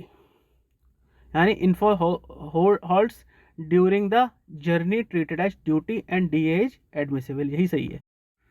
अब एक बार देख लेते हैं। DA is not admissible if the government servant avails casual leave और holidays, restricted holidays during the tour. यानी कि tour के time पे अगर वो CL या हॉलीडेज लेते पर रहता है या फिर रिस्ट्रिक्टेड हॉलीडे अवेल करता है तो उस बीच का उसको DA एडमिसिबल नहीं होगा, क्योंकि उस दिन उसने कोई काम नहीं किया है, काम नहीं किया तो DA नहीं दिया जाएगा। However, any period of leave including casual leave for which no DA is admissible availed by the government servant not constitute a break in continuity of a halt। यानी कि लेकिन अगर उसने CL ले भी ली है तो उसको आपका जो टूर है उसमें कोई ब्रेक नहीं माना जाएगा। अगर 2 दिन का बीच में CL ले ली तो 2 दिन का ब्रेक नहीं माना जाएगा, आपका टूर कंटिन्यू माना जाएगा। DA एडमिसिबल नहीं होगा क्योंकि CL आपकी जो है रिकॉग्नाइज लीव नहीं है। अगर आपने EL ली होती तो मिल जाता, क्योंकि EL आपकी डेबिटेबल टू अकाउंट और अर्न लीव है, आपने अर्न किया हुआ है। सिमिलरली अगर HPL है तो वो भी आपने अर्न की हुई है, तो उसमें कोई प्रॉब्लम नहीं है, आपने अपनी अकाउंट में जमा की थी, उनको खर्च कर दिया, बट CL आपकी रिकॉग्नाइज लीव नहीं है, अगर आपने उसे अवेल किया हुआ है तो उस दिन का आपको DA एडमिसिबल नहीं होगा। For enforced halts in route treated as duty due to breakdown of communications caused by flood, rain, etc. DA is admissible। अगर आप ट्रेन से जा रहे हो, ट्रेन से जाते हुए रास्ते बारिश हो जाती है या पटरी उखड़ जाती है, कुछ भी हो जाता है, आपका ब्रेक डाउन हो जाता है, आप अपने टाइम पर पहुंच नहीं पा रहे हो, आपको ज्वाइन करना है 1 दिसंबर को, लेकिन 3 दिन का हॉल्ट हो गया, 3 दिन ट्रेन को रुकना पड़ा। इन्फो ये होता है, इन्फो हॉल्ट है, तो उस बीच में आपकी कोई गलती नहीं है, रेन फ्लड कोई भी रीजन होगा, DA इज एडमिसिबल। अब आपको DA मिलेगा, आपने भले ही काम नहीं किया, क्योंकि ये आपकी गलती नहीं है, ये सर्कमस्टांसेस ऐसी थी। DA is admissible for period of absence at tour station regularise as special casual leave. ठीक है, अब उस बीच में 3 दिन आप नहीं पहुंचे हो, आपने ज्वाइन तो किया नहीं है वहाँ पे, तो उस पीरियड को कैसे रेगुलर किया जाएगा, उस पीरियड की आपको स्पेशल कैजुअल लीव ग्रांट कर दी जाएगी।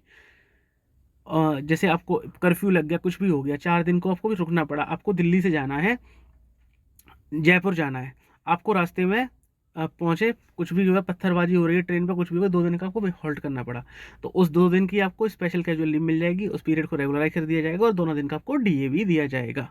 If there is a continuous halt during tour और ट्रेनिंग और temporary transfer at place outside the government servant headquarter, daily allowance will be regularise as follow.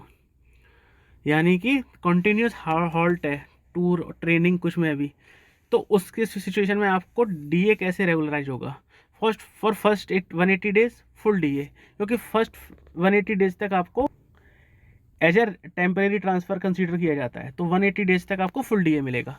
Beyond 180 days जाएगा तो आपको कोई भी DA नहीं मिलेगा। No DA is admissible on Sundays and holidays unless the employee is actually on camp and not merely constructively. अगर आप Sunday, जैसे हमने ऊपर भी डिस्कस किया था कि हॉलीडेज के केस में आपको नहीं मिलता, क्यों नहीं मिलता, कि हॉलीडेज में अगर आपने काम नहीं किया है, अगर आप कैंप में हो, आप टूर पे कैंप में गए हुए हो और सैटरडे संडे को आप कैंप में स्टे करते हो, तो आपको मिलेगा।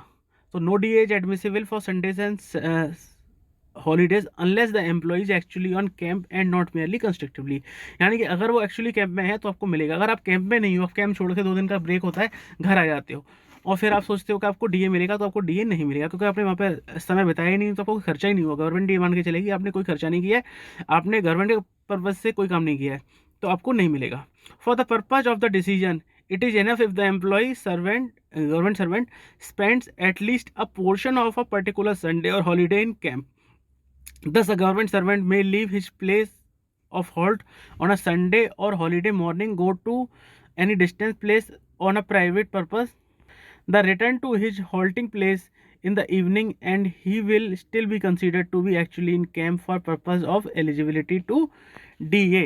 अब मान लो आपका शिमला में टूर लगा हुआ है, सैटरडे संडे है, काम कुछ हो नहीं रहा है, आप जाते हो कि चलो वहाँ पे मौसी रहती हैं 2 किलोमीटर दूर, चलो मौसी से मिल के आते हैं, आप सुबह चले जाते हो टूर से और आप मौसी के यहाँ रुक के शाम को लौट आते हो, आपने स्टे किया है टूर में, कुछ पोर्शन को स्पेंड किया है, भले ही आप दिन में नहीं थे, आपको पूरा DA मिल जाएगा, कोई इशू नहीं है।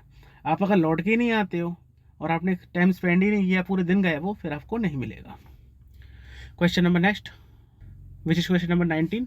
If a person goes out on a tour in 2 spells in a day, he will be entitled for 2 daily allowances। मान लो मॉर्निंग में जाता है, ठीक है, एक टूर करके आ जाता है, सेकेंड हाफ में दोबारा जाता है दूसरे टूर पे, तो क्या उसे 2 DA मिलेंगे? A true, B false, and the right answer is B false. किसी भी सिचुएशन में आपको 2 DA तो नहीं मिलेंगे। एक बार देख लेते हैं। Even if a person goes out on a tour in 2 spells in a day, he will be eligible for maximum 1 DA for 1 DA for a day। ठीक है, यानी कि अगर वो पर्सन 2 स्पेल्स में भी जा रहा है, ठीक है, टूर पे, उसको मैक्सिमम 1 DA ही मिलेगा। For local journeys on 50% of ordinary rate of DA is admissible. अगर लोकल जर्नी है तो आपको DA का 50% ही दिया जाएगा, यानी कि आप एक टूर से आते हो फिर दूसरे पे जाते हो, या फिर एक ही टूर पे जाते हो, दिन में आ जाते हो, शाम को जाते हो, फिर आप बोलते हो मुझे 2 DA दे दो, नहीं, आपने कितने भी राउंड लगाओ आपको एक ही DA दिया जाएगा। लोकल जर्नी है तो आपको रेट एक ही मिलेगा। Tour ends when the government servant returns to headquarter जैसे ही हेडक्वार्टर में आ जाता है, टूर आपका एंड मान लिया जाता है। If the second tour commences on the same day on which a government servant returns from the first tour, the two tours may be treated separately for the purpose of calculation of DA, subject to the condition that DA so calculated should not exceed 1 for any calendar day or half for case of local journeys. अब एक government servant एक tour से लौट कर आता है morning में, same day दूसरे टूर में चला जाता है, तो दोनों टूर्स को सेपरेटली कैलकुलेट किया जाएगा for the purpose of DA, ठीक है। और एक दिन के लिए लेकिन उसको एक ही डीए के लिए इंटाइटलमेंट रहेगा उस दिन के लिए। जैसे अगर वो एक्स टूर से लौट कर आता है, वाई टूर पे जाता है, अब वो डीए के लिए अप्लाई करता है। थोड़ा और एक्सप्लेन करते हैं कि एक एम्प्लॉय 1 तारीख से लेकर 10 तारीख तक जाता है एक सिटी में, जाता है एमपी में, 10 को लौट कर आता है, और 10 को सेम डे ही उसकी ट्रेन होती है दूसरे टूर के लिए, वो जाता है हिमाचल। अब वो बोलता है कि मुझे 10 तारीख का 1 से 9 तक का कोई इशू नहीं है, 1 से 9 तक उनको पर डे का डीए मिलेगा, 11 से 20 तक भी कोई दिक्कत नहीं है। अब 10 को बोलता है कि मैं वहाँ से आया और वापस गया हूँ, तो मुझे 2 डीए चाहिए, नहीं, एक ही डीए दिया जाएगा। और इस केस में भी अगर लोकल जर्नी है तो आपको आधा ही दिया जाएगा डीए, लोकल जर्नी में सिर्फ हाफ होता है। फूड चार्जेस जब हम बात करते हैं लोकल में, हमने देख लिया 30%, 70% और 100% जो भी होता है, वो डिस्टेंस, वो उस पर टाइम पर डिपेंड करता है, वो भी देख लिया था। अकोमोडेशन का भी देख लिया था, डीए का हाफ रहता है irrespective of time. If on account of holidays at either end of the tour, the government servant starts from the headquarter earlier than scheduled time or returns to headquarter later than otherwise necessary. The controlling officer can make such deductions from the total number of DA as are excessive in his opinion. Suppose किसी government servant का किसी hill station पर tour लगता है Monday से, Friday को office बंद करता है, वो सोचता है कि मंडे से मेरा टूर है, मैं आज ही चला जाता हूँ, वो चला जाता है और सैटरडे संडे को हिल स्टेशन को एंजॉय करता है और मंडे से अपनी ट्रेनिंग ज्वाइन करता है। तो उनको ऐसा नहीं है कि उनको सैटरडे से ही उनको मिलना शुरू हो जाएगा डीए, नहीं, सैटरडे से डीए नहीं मिलेगा, क्योंकि सैटरडे से उनका टूर स्टार्ट नहीं हुआ था, उन्होंने अर्लियर स्टार्ट कर दिया था, उनको मिलेगा मंडे से ही। सिमिलरली मंडे टू फ्राइडे उनकी ट्रेनिंग चलती है, उनको लौट के आना था अगले दिन, अगले नेक्स्ट मंडे को उनको रिपोर्ट करना है। उन्होंने क्या किया, टूर स्टेशन पे ही रुक गए, सैटरडे संडे एंजॉय किया और मंडे को अर्ली मॉर्निंग आके और वहाँ पे ज्वाइन कर लिया। अब वो कहते हैं मुझे सैटरडे संडे का भी डीए दे दो, क्योंकि मैंने तो संडे तक वहाँ पे रहा था। नहीं, आपका टूर था फ्राइडे तक का, तो फ्राइडे तक ही आपको दिया जाएगा।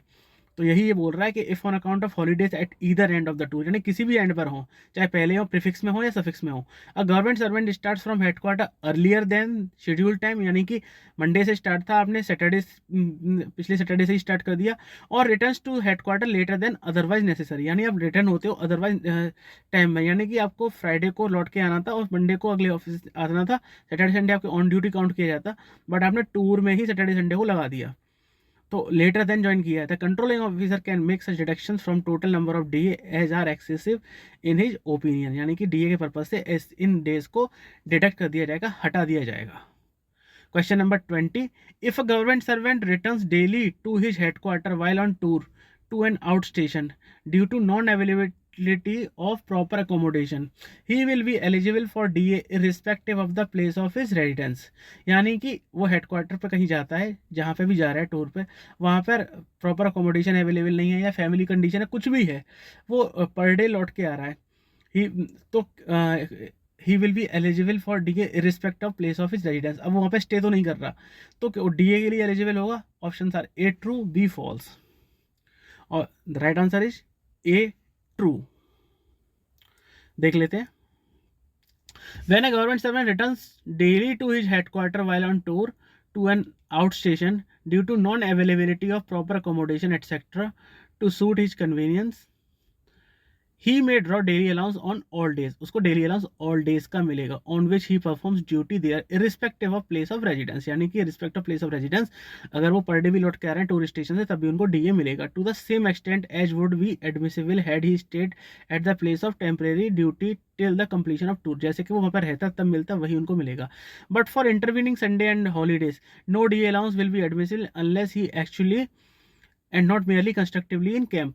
अब मान लो कोई एम्प्लॉय 10 दिन के लिए जाता है, उस बीच में एक सैटरडे संडे पड़ता है, वो पर डे लौट कर आता है, तो पर डे अगर लौट के आ रहा है तो उसको पर डे का मिलेगा, क्योंकि आपको डीए का तो आपको अकोमोडेशन से कोई मतलब नहीं होता, हमने पहले भी देखा हुआ है, मिलता है। बट डीए के लिए आपको वहाँ पे रुकना जरूरी है, लेकिन आप ड्यूटी तो कर रहे हो वहाँ पे, आप पार्ट ऑफ द डे भी ड्यूटी करते हो, तो आपको डीए के लिए इंटाइटलमेंट होता है, हमने देखा था। अब बीच में सैटरडे संडे आ गया या कोई भी हॉलीडे आ गया, अब हॉलीडे वाले दिन तो रुकने की कंडीशन होती है, हमने पहले भी देखा था कि शिमला में गया हुआ है, मौसी के यहाँ जाता है, तो उसको लौट के आना पड़ेगा डी एंटाइटलमेंट के लिए। अब सैटरडे संडे को वो जाता ही नहीं, क्योंकि काम तो है नहीं, वो अपने घर पे ही रहता है, तो डीए नहीं मिलेगा सैटरडे संडे का, उसको तभी मिलेगा जब वो हेडक्वार्टर जो भी जहाँ पर टूर स्टेशन था वहाँ पर उनका होना बहुत ज़रूरी है, एक्चुअली नॉट मेयर कंस्ट्रक्टिवली, तो उसको रहना पड़ेगा सैटरडे संडे को, तो उन 2 दिन का डीए नहीं मिलेगा। अदरवाइज अगर वो लौट कर आता है पर डे तब भी फुल डीए का एंटाइटलमेंट होगा। लोकल जर्नी के केस में फिर से बताता हूँ 50% रहेगा एंटाइटलमेंट का। Question number 21, a GS government servant can claim TA advance for how many days. TA advance की बात कर लेते हैं, कितने दिन का क्लेम कर सकता है। 1 month for officials personal travelling expenses with daily allowance, road, rail, air fares for journey both ways. 2 months in case of prolonged tour in the interior to places difficult to access. Options are A, both the above, B, none of the above, C, one only, and D, two only. And the right answer is C, one only. को देख लेते हैं। Tour TA advance 1 month for officials personal travelling expenses with daily allowance, road, rail, air fares for journey both ways. यानी अगर आपको tour पे जाने वाले हो, आप जाओगे तो आपको टिकट्स भी बुक करनी पड़ेंगी, आपको वहाँ पे अपना अकोमोडेशन भी बुक करना पड़ेगा, ट्रैवल एक्सपेंसेस भी होता है, कुछ सामान भी खरीदना पड़ेगा, जो भी चीज़ है, तो आप 1 month का टीए आपको एडवांस में क्लेम मिल जाता है। ठीक है, अब कभी केसेस कौन से होते हैं कि 6 weeks in case of prolong tour in the interior, आपको इंटीरियर जगह जाना है, to the places difficult to access, जहाँ पे एक्सेसिबिलिटी बहुत खराब होती है, an amount sufficient to cover daily allowance, road, rail fare, and contingent charges such as for hire of conveyance of records, tents, etc. अब इंटीरियर में जाते हो, जैसे कि रिसर्च करने के लिए साइंटिस्ट जाते हैं या हिस्टोरियंस जाते हैं, आउटस्कर्ट साइट्स में जा रहे हैं, वहाँ पे उनको काम करना है, अब हो उनको ज़्यादा पैसे की ज़रूरत होगी, तो उनको 6 वीक्स का दिया जाता है। आप 1.5 महीने तक का लेके चलो, आपको 15 डेज का एडवांस दिया जाता है कि इनकेस पैसे की कोई कमी आ जाती है, आप तक नहीं पहुंच पा रहे हैं, तो आपके पास 15 डेज का बफर रहता है, वरना मिलता है आपको 1 मंथ का ही है, लेकिन 15 डेज का आपको बफर दे दिया जाता है कि आप इजीली उस पैसे को यूज़ कर पाओगे, तब तक आपको ना कोई हेल्प मिल जाएगी, इससे आपको प्रॉब्लम ना आए। The TA should be adjusted with in 15 days of the completion of tour. अगर आपने टीए एडवांस ले रखा है, आप टूर से लौट कर आओगे, तो आपको 15 डेज का टाइम मिलता है, 15 डेज के अंदर आपको एडजस्ट कराना होता है। चलते हैं आगे। Question number 22, which of the following is correct regarding T advance. T advance के रिगार्डिंग कौन सा स्टेटमेंट सही है। 1, second advance is not ordinarily sanction until an account is rendered for the first advance unless an official is frequently required to proceed on frequent tours. 2, officers who are their own controlling officers may sanction advances for themselves. Options are A, both the above, B, none of the above, C, one only, and D, two only. And the right answer is A, both the above. यानी दोनों ही statement सही हैं। Second advance is not ordinarily sanctioned until an account is rendered for the first advance. यानी कि usual case में जब तक आपने फर्स्ट एडवांस के अमाउंट को सेटल नहीं करा दिया है, आपको सेकंड एडवांस नहीं दिया जाता। It could however be sanctioned if the second tour starts immediately after completion of the first tour, leaving no time for submission of the bills for the first tour. लेकिन उस case में हो सकता है कि आप फर्स्ट टूर से आए और इमीडिएटली सेकंड टूर पे आपको जाना पड़ा और आपको टाइम ही नहीं मिला टीए को सेटल कराने का, तो आपको सेकंड वाला भी सेटल हो जाएगा, आप दोनों को एक साथ कर सकते हो। Tour TA advance should be adjusted from TA bill or by recovery within 15 days from completion of tour or the date on which the government servant resumes duty after completion of the tour. यानी कि अब आपका जो आपकी recovery होनी चाहिए, यानी adjustment होता है, हमने देखा था कि 15 डेज के अंदर एडजस्ट हो जाना चाहिए। एडजस्टमेंट का मतलब आपका इंटाइटलमेंट बनता है 25,000, आपने 15,000 टी एडवांस लिया था, आपको एडजस्ट करके 10,000 मिल जाएगा। दूसरा रिकवरी मतलब आपका 15,000 बनता था, लेकिन एक्चुअल में आपने एडवांस ले लिया था 20,000, तो आपकी 5,000 की रिकवरी की जाएगी, तो वो रिकवरी वाला केस बन जाएगा। तो ये आपका 15 डेज के अंदर हो जाना चाहिए। कब? From the completion of tour और the date on which the government servant resumes duty after completion of tour. यानी कि या तो कंप्लीशन ऑफ टूर से आपको 10 तारीख को आना था, फ्राइडे को, गवर्नमेंट सर्वेंट लौट गया, सैटरडे संडे को रुक गया और मंडे को आके ज्वाइन किया, तो एक्चुअली जो रिज्यूम की है ड्यूटी वो मंडे को की है, तो मंडे से, यानी कि टूर से आया है और जब ड्यूटी ज्वाइन की है उस डेट से। या फिर टूर से आना था 10 को, टूर जल्दी ख़त्म हो गया, जल्दी आ गया किसी भी रीजन से, बीमारी या कुछ भी चीज़ है, तो जब से लौट कर आया उसके 15 डेज के अंदर सेटल कराना होता है।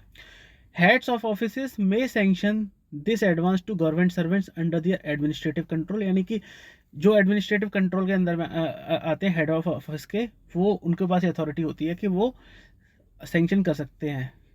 अब यही क्वेश्चन आता है कि जो है जो टी एडवांस है किसके द्वारा सैंक्शन किया जाता है?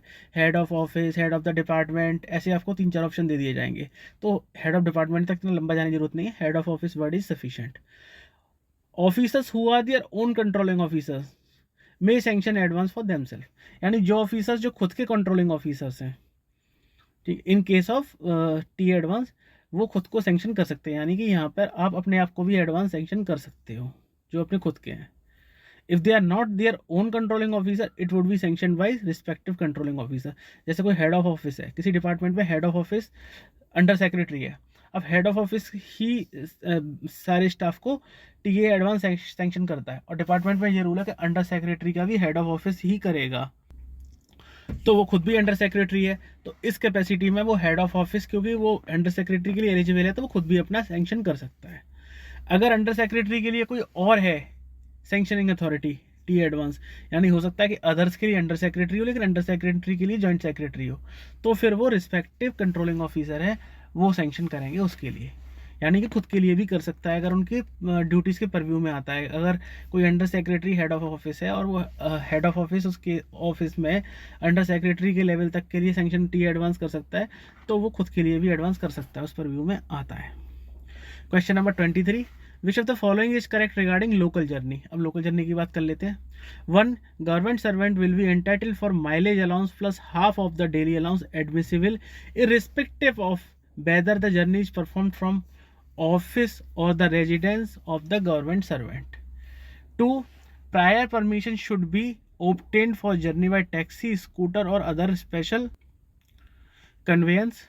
3, if he is provided with free conveyance for local journeys, daily allowance will not be granted. And right answer is C, 1 and 2 only. Local journeys को देख लेते हैं एक बार। Mileage allowance plus half of daily allowance admissible if a government servant undertake local journey beyond 8 kilometre from duty point at headquarters and within the limit of suburban or other municipalities, notified areas or cantonments contiguous to the municipality corporation of the town or city, irrespective of whether the journey is performed from office or the residence of government servant. पहली बात, आप office के काम से चाहे office आके निकलो या घर से ही डायरेक्ट ऑफिस के काम से निकल जाते हो, आपको माइलेज अलाउंस मिलेगा। दूसरा, हमने कई बार डिस्कस कर लिया है कि daily allowance half of the rate पे मिलता है। दूसरी चीज़, तीसरा, बियॉन्ड 8 किलोमीटर, क्योंकि 8 किलोमीटर तक की जर्नी के लिए कन्वेंस अलाउंस मिलता है। 8 किलोमीटर से बियॉन्ड अगर आप जाते हो तभी आपको लोकल जर्नी मिलेगी, और कोई भी जर्नी आप 8 किलोमीटर से कम करते हो तो आपको सिर्फ कन्वेंस अलाउंस को छोड़ के कोई भी इंटाइटलमेंट नहीं है। तो 8 किलोमीटर एक बेंचमार्क है आपका, तो 8 किलोमीटर वाली कंडीशन भी समझ में आ गई। For duty point at headquarter within the limits of suburban और अदर म्यूनसिपैलिटीज, नोटिफाइड एरिया, कोई भी किसी भी तरह की टाइप ऑफ म्यूनसिपैलिटीज हो, उसके लिए आपको माइलेज अलाउंस मिलेगा। माइलेज अलाउंस यानी कि ट्रैवलिंग में आपका जो खर्चा हुआ है, प्लस डेली अलाउंस यानी छोटे मोटे खर्चे होते हैं वो भी हाफ रेट पर। तो हाफ रेट पर डेली अलाउंस और माइलेज अलाउंस आपको दो मिलेंगे लोकल जर्नी के केस में। Local journey should be performed in the same way as the government servant performs the journey to his duty point. Local journey भी same way यानी कि by bus, local train और his own conveyance, और उसके उनके अलग अलग entitlement भी हैं। Prior permission should be obtain for journey by taxi, scooter और अदर स्पेशल कन्वेंस, यानी कि अगर आप प्राइवेट व्हीकल से जाना चाहते हो तो आपको पहले परमिशन लेनी पड़ेगी तभी जा सकते हो, अदरवाइज आपको पब्लिक ट्रांसपोर्ट को अवेल करना पड़ेगा। If he is provided with free conveyance for local journeys only daily allowance will be granted. अब ऑफिस वाले आपको ऑफिस के व्हीकल से भेज रहे हैं तो फिर आपको माइलेज अलाउंस का कोई मतलब ही नहीं बनता, आपको सिर्फ डेली अलाउंस दिया जाएगा, डेली अलाउंस का एंटाइटलमेंट फिर भी रहेगा। For journeys with in a distance of 8 kilometres from the residence if he performs by bus etcetera fair will be reimburse, यानी कि 8 किलोमीटर तक की जर्नी है, बस से करता है तो फेयर रिम्बर्स हो जाएगा। In case of travel by white line buses plying in Delhi, Delhi में वाइट लाइन बस चलती है, New Delhi, reimbursement will be on production of ticket, ticket दिखा दो आपको मिल जाएगा। No mileage allowance for local journey made from duty point to tour station, यानी कि आप अपने टूर स्टेशन पे जाते हो, आपका टूर स्टेशन 10 किलोमीटर दूर है, 15 किलोमीटर दूर है, आप पहले ड्यूटी पॉइंट पे जाते हो, फिर वहाँ से आप जाते हो उसके लिए टूर स्टेशन के लिए, तो आपको माइलेज अलाउंस नहीं दिया मिलेगा उसके लिए, क्योंकि उसके लिए तो आपको ट्रैवलिंग अलाउंस मिल ही रहा है पहले से। Question number 24, can a government servant claim DA if free boarding and lodging is provided? अब आपको फ्री बोर्डिंग भी मिल गई, लॉजिंग भी मिल गई, आपको DA मिलेगा? सोच के बताइए। A true, B false, and the right answer is true. तो क्यों नहीं मिलेगा? अब इतना तो हमें समझ में आ ही गया है कि DA का पर्पज आपके छोटे मोटे खर्चे निकालने के लिए होता है। अब फ्री बोर्डिंग मिल रही है तो ठीक है, आपको अकोमोडेशन नहीं मिलेगा, बोर्डिंग लॉजिंग मिल गई है तो अकोमोडेशन नहीं मिलेगा ना, होटल का चार्जेस नहीं मिलेगा, फ्री कन्वेंस मिल गया तो माइलेज अलाउंस नहीं मिलेगा, DA अलाउंस का क्या लेना देना उससे? DA अलाउंस तो मिलेगा ना, आपके खर्चे तो मिलेंगे ही, जो आपको टूर के टाइम पे आप जाते हो छोटे मोटे खर्चे होते हैं वो तो मिलना ही मिलना है ना। In case of free boarding and lodging, the government servant, if incurring any expenditure on local travel, can claim the same as per entitlement of DA on tour and reimbursement of travelling charges as notified in the annexure of OM so and so, यानी आपको DA जो है उस case में मिलेगा। Question number 25, TA for local journey should be settled, यानी कि वो लोकल जर्नी करते हैं उसका TA सेटल कितने टाइम में होना चाहिए? Within 60 days from date of completion of journey, within 180 days from the date of completion of journey in case of retirement, 3 if he provided with free conveyance for local journeys, only daily allowance will not be granted. Options are A all of the above, B 2 and 3 only, C 1 and 2 only, and D 1 and 3 only, and the right answer is A all of the above. Question number 25, TA for local journey should be settled within 60 days from date of completion of journey, 2 within 180 days from the date of completion of journey in case of retirement, 3 if he is provided with free conveyance for local journeys, only daily allowance will be granted. Options are A all of the above, B 2 and 3 only, C 1 and 2 only, and D 1 and 3 only, and the right answer is A all of the above. देख लेते हैं। Time limit for submission of TA claims. Time limit for submission of TA claims has been changed from 1 year to 60 days succeeding the date of completion of the journey, यानी कि पहले 1 साल हुआ करती थी जर्नी कंप्लीट होने के बाद, अब TA क्लेम आपको 60 डेज के अंदर सेटल कराना होता है। इन case of retirement 180 days, retirement के केस में क्योंकि टाइम ज़्यादा लगता है, इंसान आउट ऑफ स्टेशन मूव करता है, काफ़ी काम होता है, तो उनको 180 डेज कर दिया है इनकन्वीनियंस को अवॉइड करने के लिए। TA claim of government servant is forfeited or deemed to have been relinquished if the claim for it is not preferred within 60 days succeeding the date of completion of the journey. Journey complete होने के बाद अगर आपने 60 days के अंदर नहीं किया तो उसका जो राइट होता है वो forfeited हो जाता है। ये माना जाता है कि उन्होंने अपना क्लेम को relinquish कर दिया, वो अपने क्लेम को अवेल करना नहीं चाहते। No mileage allowance for local journey made from the duty point to tour station, हमने पढ़ चुके हैं पहले भी कि उसके लिए आपको TA मिल रहा है, अलग से TA पे किया जा रहा है, तो आपको उसके लिए अलग से कोई माइलेज अलाउंस नहीं दिया जाएगा। टूर अलाउंस के लिए, आप टूर में जाने के लिए आपको TA मिलता है पहले से ही। Question number 26, which of the following is correct regarding TA while on training. जब ट्रेनिंग पे होते हो तो आपका कैसे होता है? 1 no TA DA provided beyond 180 days, 180 दिन के बाद no TA DA। 2 no TA DA provided beyond 60 days if boarding and lodging facility is not provided. 3 the government servant has the option to draw either TA as on transfer और tour TA plus DA for the first 180 days is available if the training exceeds 180 days. The government servant has the option to draw either TA as on transfer और 2 TA plus DA, यानी दो option में से कोई एक, इधर TA on transfer और 2 DA to DA plus DA for the first 80 days if the training exceed 180 days. And the right answer is A, 1 and 3 only.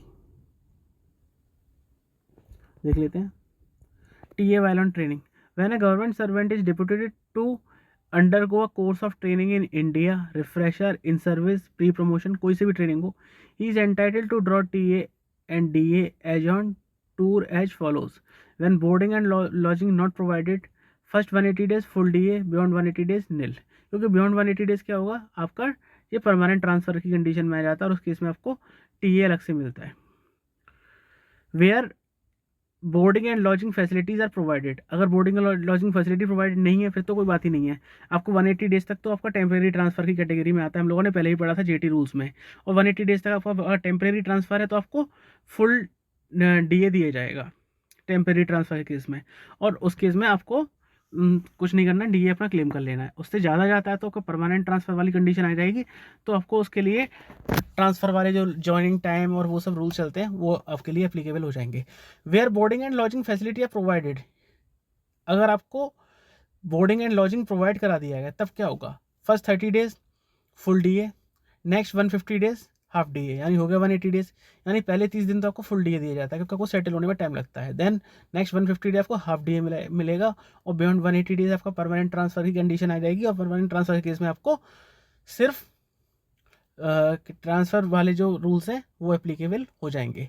The government servant has option to draw either TA on transfer और 2 TA plus DA for first 180 days is available if the training exceed 180 days. यानी कि अगर 180 days की training निकल जाती है, cross कर जाती है, तो उस केस में उसको क्या मिलेगा, TA ऑन ट्रांसफ़र भी क्लेम कर सकता है या फिर 2 TA प्लस DA. 2 TA मिलता है टूर पे जाते हैं, उनमें से दोनों में से किसी भी ऑप्शन को अवेल कर सकता है. तो 180 डेज से पहले सिर्फ एक कंडीशन है जो उनको DA मिलता है.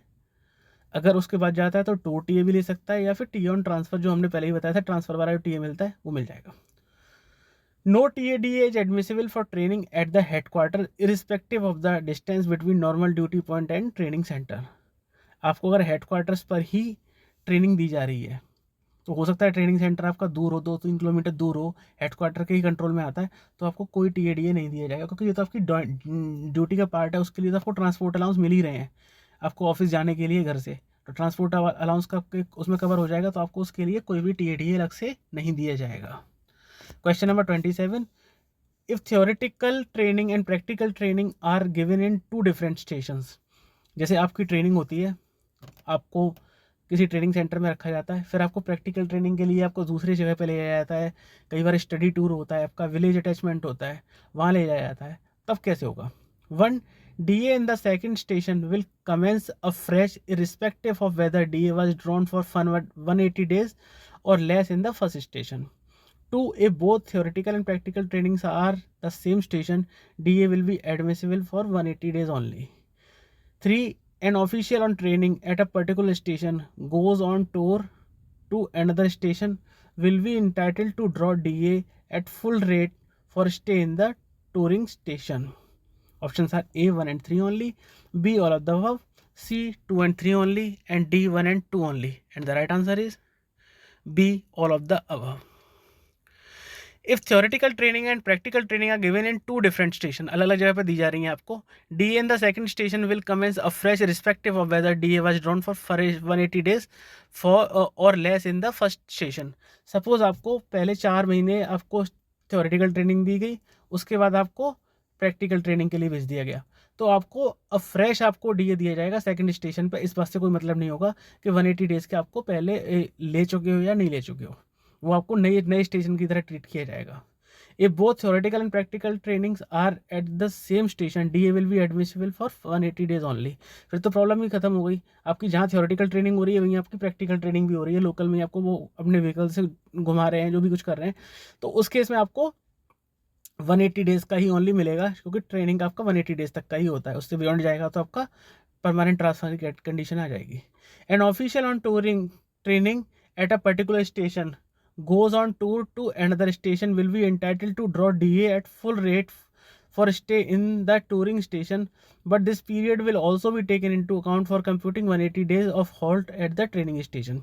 यानी एक ऑफिशियल है, ट्रेनिंग कर रहा है एक स्टेशन पे, वो दूसरे स्टेशन पे भी जाता है ट्रेनिंग के लिए, तो वो वहाँ पे भी डीए के लिए ड्रॉ करने के लिए इंटाइटल होगा फुल रेट पर stay in the touring station, but period will also भी taken into account for computing 180 days of halt in the training station. आपकी मान लो 3 स्टेशन पर ट्रेनिंग अलग अलग हो रही है, लेकिन टोटल आपको 180 डेज़ का ही मिलेगा. इस बात से मतलब नहीं है आपका कि आपको वहाँ पे हर जगह अलग अलग 180 डेज़ मिलेगा, क्योंकि आपकी ट्रेनिंग तो एक ही है ना, स्टेशन चेंज हो रहे हैं, बट थ्योरेटिकल और प्रैक्टिकल अलग हो रही है, तो वो अलग अलग कैलकुलेट किया जाएगा. Question number 28. Which of the following is correct about HRA if an official is drawing DA during training? अगर ट्रेनिंग के टाइम पर आपको DA मिल रहा है तो आपको HRA के बारे में कौन सा स्टेटमेंट सही है? 1. HRA only at the rate admissible at headquarter from where he has been deputed or to the training. 2. Even beyond 180 days when a DA is no DA is admissible, the HRA will remain admissible at the rates admissible at his headquarter. A both the above, B one only, C two only, and D none of the above. And the right answer is A both the above. देख लेते हैं. HRA during training. An official drawing DA during training will be entitled to draw HRA only at the rates admissible at his headquarter from where he has been deputed on to the training.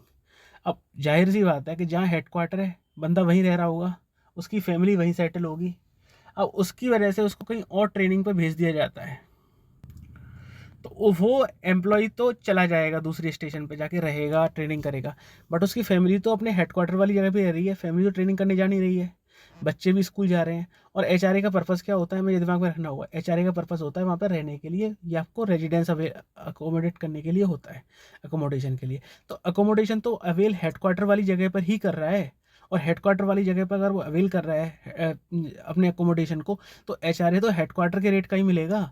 अगर कोई employee है वो दिल्ली में रहता है, दिल्ली में उसका headquarter है, दिल्ली में उन्होंने घर ले रखा है, उसको ट्रेनिंग के लिए भेज दिया जाता है 3 महीने के लिए श्रीनगर पे, तो क्या श्रीनगर के रेट से थोड़ी ना मिलेगा, फैमिली तो दिल्ली में ही रह रही है, तो दिल्ली के रेट से ही एचआरए मिलेगा. ट्रेनिंग पे जा रहा है वो, ट्रेनिंग का उसका अकोमोडेशन का सबका अलग अलग रेट है, उसके हिसाब से मिलेगा, लेकिन एचआरए तो उसको हेडक्वार्टर के रेट से ही दिया जाएगा. Even beyond 180 days when no DA is admissible, the HRA will be admissible only at the rate admissible at his headquarter. यानी कि ट्रेनिंग अगर 180 डेज से ज़्यादा की है तो उस केस में डीए नहीं मिलता, क्योंकि आपको टीएडीए ले लो, 2 टीएडीए ले लो, या फिर आपको जो है ट्रेनिंग वाले ले लो, दोनों में से एक ऑप्शन अवेलेबल रहता है जो हमने देखा था. लेकिन हेडक्वार्टर का तो फिर भी मिलेगा, क्योंकि ट्रेनिंग भले ही 1 साल तक चल रही हो, बट फैमिली तो उसकी हेडक्वार्टर में ही रह रही है, अभी भी हेडक्वार्टर वाले स्टेशन में ही रह रही है, उसका ट्रांसफ़र तो नहीं हुआ है ना. तो हेडक्वार्टर का जो पर्पज़ है वो तो अभी भी वहीं के वहीं अवेलेबल है, यानी एचआरए तो उसको मिलेगा.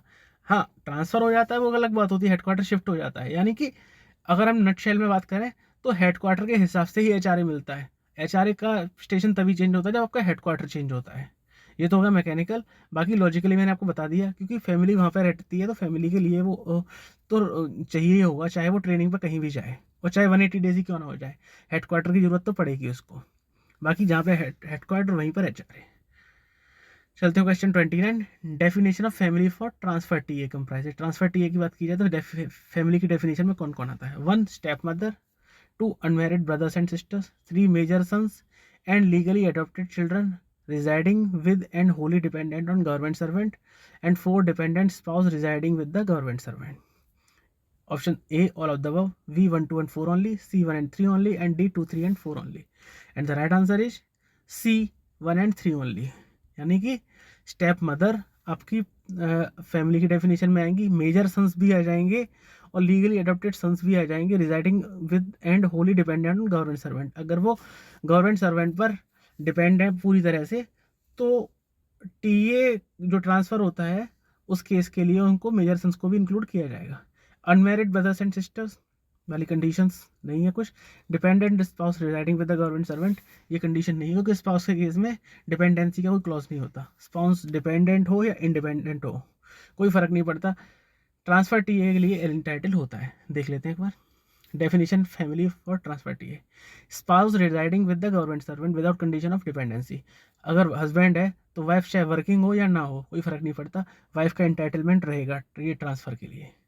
Parents, step mother, minor brothers, unmarried sisters, legitimate children and step children residing with and wholly dependent on government servant. यानी पेरेंट्स की बात की जाए, माइनर ब्रदर्स, क्योंकि ब्रदर्स को मेजर हो जाते हैं तो नहीं मिलता, एंटाइटलमेंट नहीं रहता। अनमैरिड सिस्टर्स, सिस्टर्स के लिए कोई एज का क्लॉज नहीं होता, वो अनमैरिड हैं तो वो गवर्नमेंट सर्वेंट पर डिपेंड रहेंगी अगर वो अर्निंग मेंबर है फैमिली के तो, और डिपेंडेंट है सिस्टर्स उनके ऊपर तो। Legitimate children and step children, यानी आपके बच्चे हैं, स्टेप चिल्ड्रन आपने लीगली अडॉप्ट किए हुए हैं। Residing with and wholly dependent on government servant, यानी कि उनके साथ रह रहे हैं और गवर्नमेंट सर्वेंट पर ही डिपेंडेंट है। सब गवर्नमेंट सर्वेंट फादर भी हो सकता है, बड़ा भाई भी हो सकता है। अगर फादर अर्निंग नहीं है और बड़े भाई पर ही डिपेंड है, भाई बहन, तो उसको भी उसके लिए मिल जाएगा, अवेलेबिलिटी रहेगी। Major sons and legally adopted children residing with and wholly dependent are also included, यानी कि मेजर सन्स और लीगली अडॉप्टेड चिल्ड्रन भी जो होते हैं वो भी होते हैं अगर वो डिपेंडेंट हैं गवर्नमेंट सर्वेंट पर, उसके साथ डिपेंड रह भी रहे हैं। यानी कि बच्चे हैं वो 22 साल या 24 साल के हैं, 25 साल की एज भी है, तो अदर बेनिफिट्स के लिए, यानी एलटीसी या अदर बेनिफिट्स के लिए वो इंटाइटल नहीं होते, बट यहाँ पर एलिजिबल होंगे टीए ट्रांसफ़र के लिए। वो कंडीशन ये है कि अब गवर्नमेंट सर्वेंट जब ट्रांसफ़र होकर जा रहा है तो गवर्नमेंट ये थोड़ी ना बोलेगी कि आपका बेटा अभी तक आप पे डिपेंड क्यों है, अब इंडिपेंडेंट क्यों नहीं हुआ, वो उसका पर्सनल मैटर है। अब कंडीशन सिर्फ इतनी है कि गवर्नमेंट सर्वेंट अगर ट्रांसफ़र होके जा रहा है तो फैमिली उसके साथ जाएगी, और बेटा क्योंकि डिपेंडेंट है गवर्नमेंट सर्वेंट पे तो वो भी उसके साथ जाएगा। Major brothers and step fathers are not included, अगर भाई बड़े हो जाते हैं या step fathers not included, step mothers include है, स्टेप फादर इंक्लूड नहीं होते हैं। मेजर ब्रदर्स जो है वो इंक्लूड नहीं होते हैं।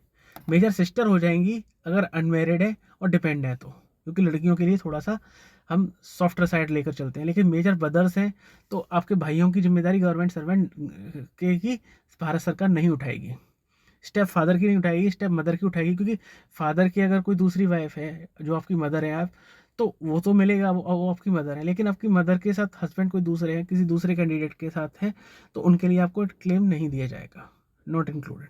Married daughter if divorce, abandon और separated from her husband and residing with and financially dependent on parents, यानी कि मैरिड डॉटर हैं या डाइवोर्स हैं या छोड़ दी गई हैं, सेपरेटेड है हस्बैंड से, वो रिजाइड कर रही हैं साथ में, फाइनेंशियली डिपेंडेंट है, तो उनका भी आपको टीए ट्रांसफ़र के लिए एलिजिबल होंगी।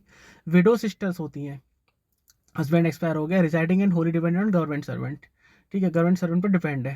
When father is not alive और he himself is dependent on the government servant, यानी कि फादर अगर या तो फादर के साथ ही रहेंगे, बेटियां होंगी तो कोई बात नहीं है। अगर सिस्टर्स की बात हो रही है तो सिस्टर्स फादर नहीं है, अलाइव नहीं है, या फादर भी गवर्नमेंट सर्वेंट पर ही डिपेंडेंट है, कोई एक एम्प्लॉय है जिसके फादर भी उस पर डिपेंड है, अब उसकी बहन का विडो हो जाती है तो उस केस में सिस्टर का भी क्लेम मिल जाता है। अब इसमें एक इंपॉर्टेंट पॉइंट आता है, children studying in educational institutions away from their parents at the time of transfer but joining their parents at the time of vacations are treated as members of family subject to other conditions for drawal और TA, क्योंकि हमने बात की थी कि दो conditions थी claim करने के लिए, residing with and wholly dependent on. तो रिजाइडिंग विद की कंडीशन फुलफिल नहीं हो रही अगर किसी कैंडिडेट का बच्चे जो हैं वो दूसरे इंस्टीट्यूट में बाहर हायर स्टडीज़ कर रहे हैं, तो ऐसा नहीं है कि उनको टीए ट्रांसफ़र की कंडीशन में इंक्लूड नहीं किया जाएगा, उनको किया जाएगा। और जब वो ट्रांसफ़र करेंगे गवर्नमेंट सर्वेंट जो भी ट्रांसफ़र होंगे तो टीए ट्रांसफ़र उन बच्चों को भी दिया जाएगा, क्योंकि ये एज्यूम किया जाएगा कि वो भी उनके साथ रह रहे हैं, वो वेकेशंस पर आते हैं अपने पेरेंट्स के साथ रहने के लिए। तो ये एक एक्सेप्शन है कि एजुकेशन इंस्टीट्यूशंस पे हैं तो आपको बच्चों को भी साथ में ट्रीट किया जाएगा। आज का लास्ट क्वेश्चन देख लेते हैं। Composite transfer grant comprises of, जो कंपोजिट ट्रांसफर ग्रांट की हम बात करते हैं जो ट्रैवलिंग के ट्रांसफ़र के केस में आपको मिलती है, composite transfer grant equal to 80% of last month basic pay, यानी कि लास्ट मंथ का जो बेसिक पे होता है उसका 80% होती है। फॉर ट्रांसफर टू और from the island territories of Andaman and Nicobar and Lakshadweep, composite transfer grant is paid at 100%, यानी कि अंडमान निकोबार और लक्षद्वीप के लिए 100%. It is not admissible if no change of residence is involve even where the distance between the two station is more than 20 kilometre. Options are 1 and 3 only, B all of the above, C 2 and 3 only, and D 1 and 2 only. And the right answer is B all of the above. यानी composite grant जो होती हैं, composite transfer grant जो होती हैं, ये सभी cases में सही है. देख लेते हैं. Composite transfer grant equal to 80% of last month basic pay. No other add on should be allowed in basic pay while calculating composite transfer grant. जो कंपोजिट ट्रांसफर ग्रांट होती हैं वो आपकी 80% के रेट पे मिलती है और किसी अलाउंस को काउंट नहीं किया जाता. It is not admissible if no change of residence is involve even where the distance between the two station is more than 20 kilometre. यानी कि अगर नो चेंज ऑफ रेजिडेंस है तभी आपको नहीं मिलती हैं. यानी कंपोजिट ट्रांसफर ग्रांट के लिए आपको चेंज ऑफ रेजिडेंस की कंडीशंस मैंडेटरी है. इवन इफ आपका अगर 20 किलोमीटर से ज़्यादा का स्टेशन, क्योंकि 20 किलोमीटर से कम का अगर आपका रहता है तो आपको कंपोजिट ट्रांसफर ग्रांट नहीं मिलती हैं. बट अगर 20 किलोमीटर से ज़्यादा का भी आपका स्टेशन दूर है लेकिन आपका रेजिडेंस चेंज नहीं हुआ है तो आपको नहीं दी जाएगी कंपोजिट ट्रांसफर ग्रांट. उसके लिए रेजिडेंस चेंज होना कंडीशन मैंडेटरी है. For transfer to and from the island territories of Andaman Nicobar Lakshadweep, composite transfer grant may continue to be paid at 100%. यानी कि ये अंडमान निकोबार और लक्षद्वीप के आइलैंड है, इनमें जाने के लिए आने के लिए आपको कंपोजिट ट्रांसफर ग्रांट जो है 100% के रेट से दी जाती है. तो फ्रेंड्स, ये था हमारा आज का एपिसोड. जैसे टीए का हमने पार्ट 2 को डिस्कस किया, थोड़े हाई लेवल के क्वेश्चंस को डिस्कस किया. और अगर आपके पास कोई सजेशंस हैं तो प्लीज़ हमें बता दीजिए, जिससे कि हम लोग और इम्प्रूव कर सकें और आप लोगों के लिए best of the education model को हम प्रोड्यूस कर सकें आप लोगों के लिए. Thank you for patient listening and thank you very much.